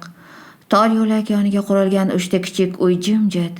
Eshiklar qo'porib olingan, savatlar, poxol, singan idishlar sochilib yotardi. Hamma narsa odamlar shoshilinch qochib qolganidan darak berardi. Mana bu uylarda qo'riqchilar yashar edi. Ular karvonlardan boj yig'ishardi. Biroq hammasi qochib ketishibdi. Nimadan qo'rqishdi ekan? Biz dehqonlar hosil bo'lmay qolishidan qo'rqamiz. Xolos, yelkamizda so'xt hokimi o'tiradimi yo baxtriyalikmi, bizga baribir. Biroz kutib turamiz, taklif qildi Budakin. Darvoza yoniga kelib, bir tabaqasiga qo'l tekkizdi. U bo'g'i qichirladi. Chilvirga osib qo'yilgan qo'ng'iroqchalar jiringladi. Jim, kelishayapti. Uzoqdan shovqin-suron eshitildi. U daraning guldirashiga qo'shilib kuchaya bordi. Tuyoqlarning toshga urilib taqillashi, qurollarning jaranglashi sukunatni buzdi. Tor dara muyilishidan bir nechta suvori otilib chiqdi. Ularning bronza sovutlari, uzun nayzalari, qizil chakmonlari va dubulg'alari uchidagi ot dumlari hammasi begona, baxtriyalik yoki so'q jangchilarnikiga o'xshamas edi. Suvoriylar shitob bilan ot choptirib kelib, darvoza oldida to'xtashdi. Dara ichkarisidan yana bir guruh jangchilar chiqib keldi. Qo'ylar cho'chib, ma'rab, bir joyga tiqilib, g'uj bo'lib olishdi. Oldin kelgan otliqlar uylarni aylanib o'tib, darvoza oldiga qaytishdi. "Kimsan?" so'radi Spitamenning yoniga katta, ozg'in otini haydab kelgan malla sochli, shamolda qorayib ketgan suvoriy. Spitamen dehqonchasiga qo'llarini ko'ksiga qovushtirdi va itoatkor ohangda javob berdi. "Non izlab yuribman. Qo'ylarni sotish uchun haydab ketayapmiz." "Bu odamlar kimlar?" "Dehqonlar. Birga ketayapmiz." "Temir darvozaning qorovuli qayerda? Nima uchun hech kim yo'q?" "Biz qayerdan bilamiz? Biz chakchakka ketayapmiz. Darvozadan qo'ylarni haydab o'tganimiz uchun kimga haq to'lashni bilmay to'xtadik. Shohga boj to'lamasak bizni jazolashadi." "Menga to'laysizlar. Boj bilan birga qo'ylarning yarmini olaman. Qolgan yarmini esa yana o'zim olaman. Qo'ylarni tekinga bermayman. Men kambag'al odamman", dedi Spitamen. "Sen kimsan?" so'radi chavandoz Budakenning yelkasiga qamchi urib. "Men ham dehqonman. Qo'ylarning yarmi uniki, yarmi meniki. Men ham non izlab yuribman." Chavandoz belbog'idan hamyon olib, ko'mushtanga chiqardi. "Mana, olinglar-da, hech qayoqqa ketmanglar." Budaken keng kaftlarida tangalarni ushlab, qiziqish bilan ko'zdan kechirdi. Unda teri yopingan jingalak sochli yigitning boshi aks ettirilgandi. Uning dubulg'asida qo'y shoxi bor edi. "Bu kimning surati?" "Hozir bilib olasan. Bu Osiyo shohi Iskandar. U Xudoning o'g'li. Hamma unga bo'ysunishi kerak. Ey, Arxilay, mana bu daydilarni ol, bir qilib bog'lab qo'y." Makedon suvoriylari otlaridan sakrab tushib, sovutlarini ham yechmasdan tizginlarni qo'lga o'rab, toshloq yerga ag'anab yotishdi. Darvoza yoniga, qoyalar turtib chiqqan joyga soqchi qo'yishdi. Shu yerda ikki daydi yelkalarini yelkalariga tirab o'tirishar edi. Ular tirsaklaridan qattiq bog'langan edi. "Sen, yovuz, meni aldab shu yerga olib kelding", vashilladi Budaken. "Olaman deb qo'rqma. Hali Spitamenning qo'shig'i oxiriga yetgani yo'q. Dehqonimiz qochib qoldi-ku." Suvoriylar ko'rinishi bilan u juftakni rostladi. Shunday qochdiki, faqat tovoni ko'rinib qoldi xolos. "Gaplashmanglar", qichqirdi soqchi. Guruh boshlig'i to'rtta suvoriyni tingchi qilib oldinga yubordi. O'zi tosh ustiga o'tirdi-da, tizzasiga bir bo'lak pergamen qo'yib yozishga kirishdi. Lagning o'g'li Ptolomey Osiyo shohi Iskandarga, Filip o'g'liga shodlik tilaydi. Yo'l suvoriydan iborat ilg'or qism bilan temir darvoza darasiga yorib kirdik. Tirishib qilgan harakatimiz va qo'shinlar oldida uchib boruvchi sening ulug'vor noming tufayli o'tib bo'lmas daradagi son sanoqsiz himoyachilar qochishga majbur bo'ldi. Jangda anchagina asirlarni qo'lga oldim. Ularning ko'rsatmalarini keyingi chopar orqali ma'lum qilaman. Qisqa muddatli dam olishdan keyin Naftakaning asosiy yo'lida yurishni davom ettiraman. Tezroq kel, hamma yo'llar ochiq. Seni olampanoh Zevsning o'zi asrasin. Ptolomey pergamentni dumaloqlab chilvir bilan bog'ladi. Bir bo'lak mumni qo'lida ezib, chilvir oxiriga yopishtirdi-da, Afina Pallada tasviri tushirilgan uzugini bosdi. Ozg'in, yuzlari qoraygan jangchi keldi. Ptolomey xatni zudlik bilan yetkazish zarurligini bildirish uchun yerga tashladi. Jangchi o'ramni charmdi bolg'asi ichiga solib, peshonasiga bostirib kiydi-da, tasmasini iyagidagidan bog'ladi. U sakrab otiga minib, dara bo'ylab yelib ketdi. Tuyoqlarning aks sadosi bir muddat eshitilib turdi. Spitamey mudrab, chayqala yonboshiga ag'darilgan va o'zini ham qo'shib yiqitgan Skif xonining keng yelkasiga bog'lab qo'yilgan edi. Uyqu qayg'uda yupach beradi. Charchagan odamga kuch bag'ishlaydi, dedi Spitamen va bir amallab yonboshladi. Qo'llari ushib qoldi. Tanasiga arqon botib, azob bera boshladi. Qon quyilgan boshi yon tomonga osilib qoldi. Spitamen uyquga ketdi. Tushiga malla soqolli ulkan bulut kirdi. Bulut makedoniyaliklarning bronza dubulg'asini kiyib xunuk kallaga aylangandi. Og'zini ochgan edi, unga nayza ko'targan Skif otliqlari kirib ketdi. Daradagi shovqin Spitamenni uyg'otib yubordi. Yo'lda bir qancha forslar turardi. Qorong'i daraga yuqoridan tushayotgan quyosh nurlari uzun, qirmizi ko'ylaklar ustida tovlanadi. Spitamen besining oyog'ini yalab, ziyofatlarda va safarga chiqqanda ergashib yuradigan xushomadgo'y mulozimlarni tanidi. Ulardan biri keksa, semirib ketgan, yonoqlari qirilgan, soqolini xinaga bo'yagan Dataferen. Ikkinchisi shohning har narsaga qurbi yetadigan erkatoyi, yosh, surbet, maishatboz Katen edi. Bir tomonda xizmatkorlar rang-barang yopqichlar bilan bezatilgan otlarni ushlab turishardi. Bu mashhur ayollarning avvalgi takabburligi, manmanligi qayerda qoldi? Ular Makedon qo'shinlarining boshliqlari oldida xushomad va itoatgo'ylik bilan egilib, bukilar, peshonasi va barmoqlarini yerga tekkizar edilar. Ulardan narida boshdan oyoq qirmizi junchakmonga o'ralgan baland bo'yli odam turardi. U oddiy forsiy namat qalpog'ini bo'yab uzaytirilgan qoshigacha bostirib olgandi. Qora ko'zlari jovdirab, gapirayotganlarni bezovta kuzatardi. Ptolomey harbiylarcha tik turib, sovuq, biror ma'no anglab bo'lmaydigan yuzini ularga burdi. Men sizlarga shohning talabini yetkazdim. Sizlar fors qonunlarini unutmasliklaring kerak. Shoh biror qarorga kelsa, uni hech kim bekor qila olmaydi. Uning amrini bajarishga shoshilinglar. Eshitamiz, shavkatli sarkarda. Tushunamiz, ulug' zot. Aytganingni bajaramiz, ey fusunkor zot. Mulozimlar Ptolomeyga qayta ta'zim qilishdi. Keyin yolg'iz turgan boyaga baland bo'yli odamga tashlanishdi. U forslarni oyog'i bilan itarib qarshilik ko'rsatdi va ingichka ovozda baqirishga tushdi. Forslar xizmatkorlarini yordamga chaqirishdi. Ular yugurib kelib, baland bo'yli odamning chakmoni, o'zin ichki kiyimlari va keng ipak chalvorini yulib olishdi. Bu bes edi. U shir yalang'och, marvarid qadab tikilgan sandal va namat qalpoqdagina qoldi. Shu yerda tursin. Ptolomey qoraqoya tagidagi yapaloq toshni ko'rsatdi. Sizlar esa yonida bo'lasizlar. Dara ichkarisidan karnay ovozlari eshitildi. Yotgan jangchilar sakrab turib, qurol aslahalarini tartibga keltirdilar-da, bir tekis tizildilar. Oldinda yaltirab turgan misut kiygan Makedon eterlari ko'rindi. Ular nayzalarini tik tutib, uchtadan bo'lib saf tortib kelishardi. Ularning orqasidan peshonasiga qizil pat osilgan 3 ta oqat qo'shilgan o'ch g'ildirakli kichkina zarxil jang aravasi chiqdi. Bronza qoplangan arava toshloq yo'lda silkinib kelardi. Aravani cho'kkalab o'tirgan Habash qul haydab kelar, Yonida chorpaxil, chiroyli, soqollari qirilgan, mag'rur jangchi tik turar. Uning po'lat tubulg'asida oq laylak pati hilpirardi. U ikkita kalta nayza ushlab olgan edi. Jangchi yuksak qoyalarga hayrat bilan nazar tashladi. Osiyo hukmdori, Xudoning o'g'li Vasilevs Iskandarga shon-sharaflar deb qichqirayotgan jangchilarning nidosidan temir darvoza titrab ketganday bo'ldi.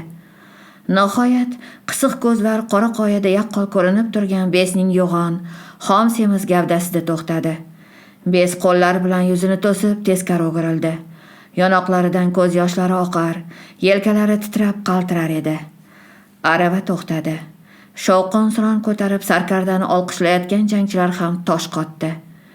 Iskandarning bo'g'iq, g'azabga to'la ovozi xo'mraygan qoyalarda aks sado berib, dara bo'ylab gumburladi. Nihoyat seni uchratdim, ayanchli qochoq, maqtanchoq. Qani aytchi, xudolar menga atab qo'ygan Fors shohining tojini tortib olishga qanday hadding sig'di? Gapir. Nega quturgan itdek tashlanib, oq ko'ngil shoh Doroni, qarindoshing va vali ne'matingni kishallab, keyin azoblab o'ldirish darajasiga bording?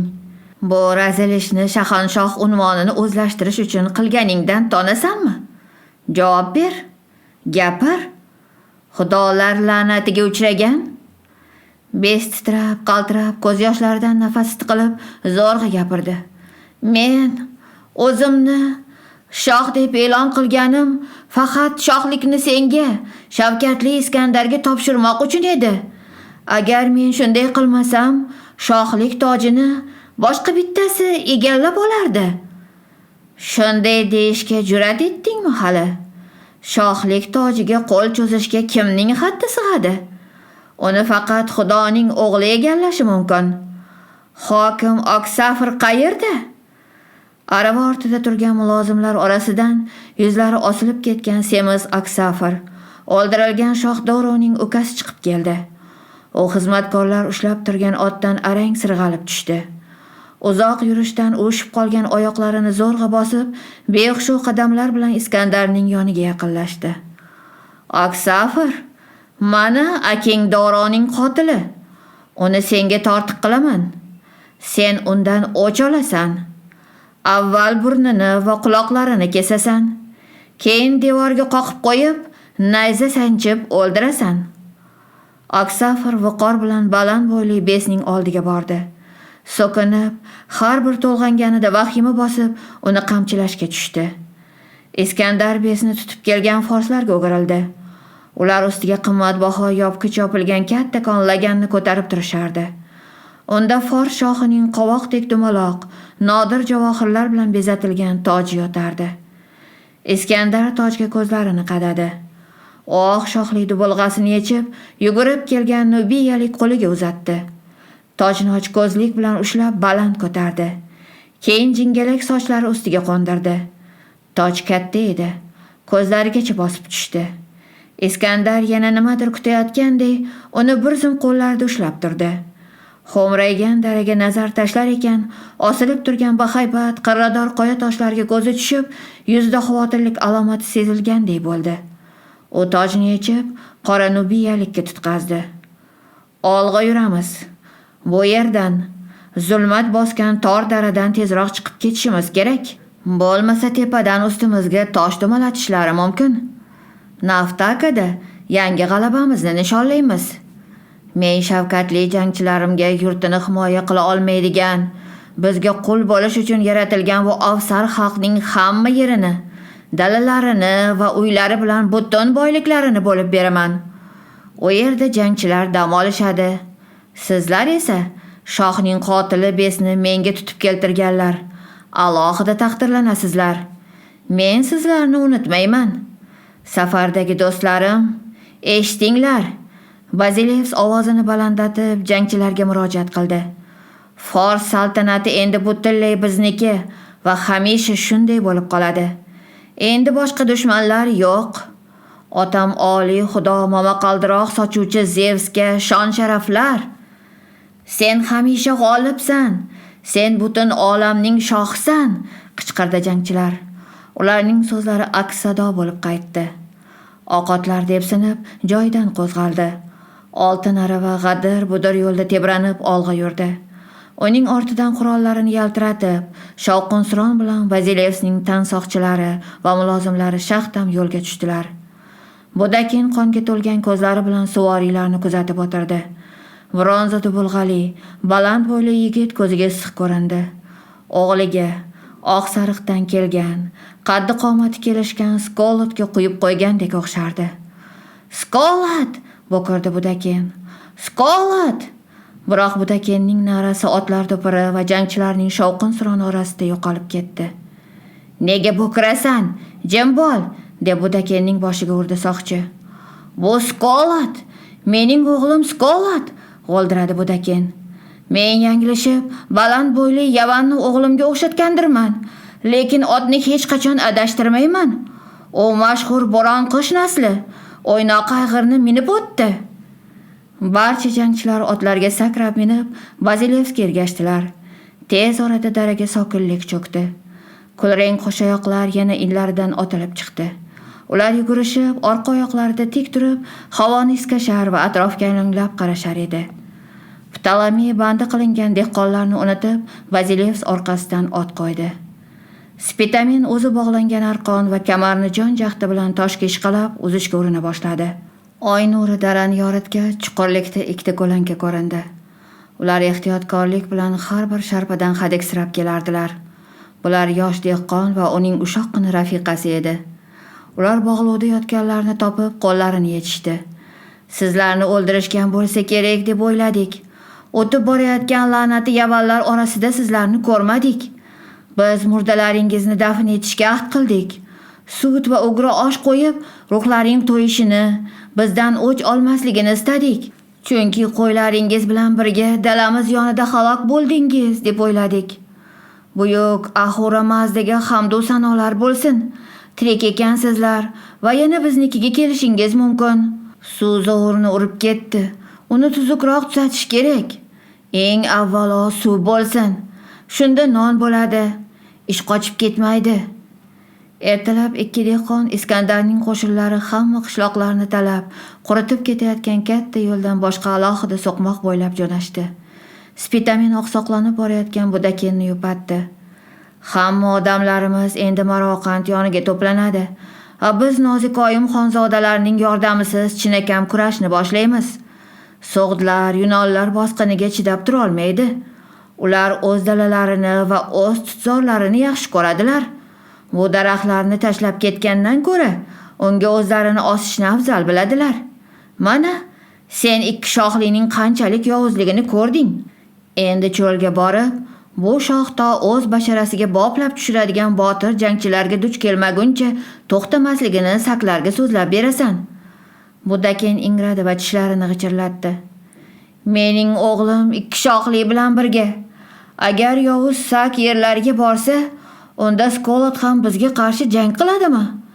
Evoh, shunday bo'lsa, u bilan o'zim olishaman. Ko'ramiz, u otasiga qo'l ko'tararmikan?"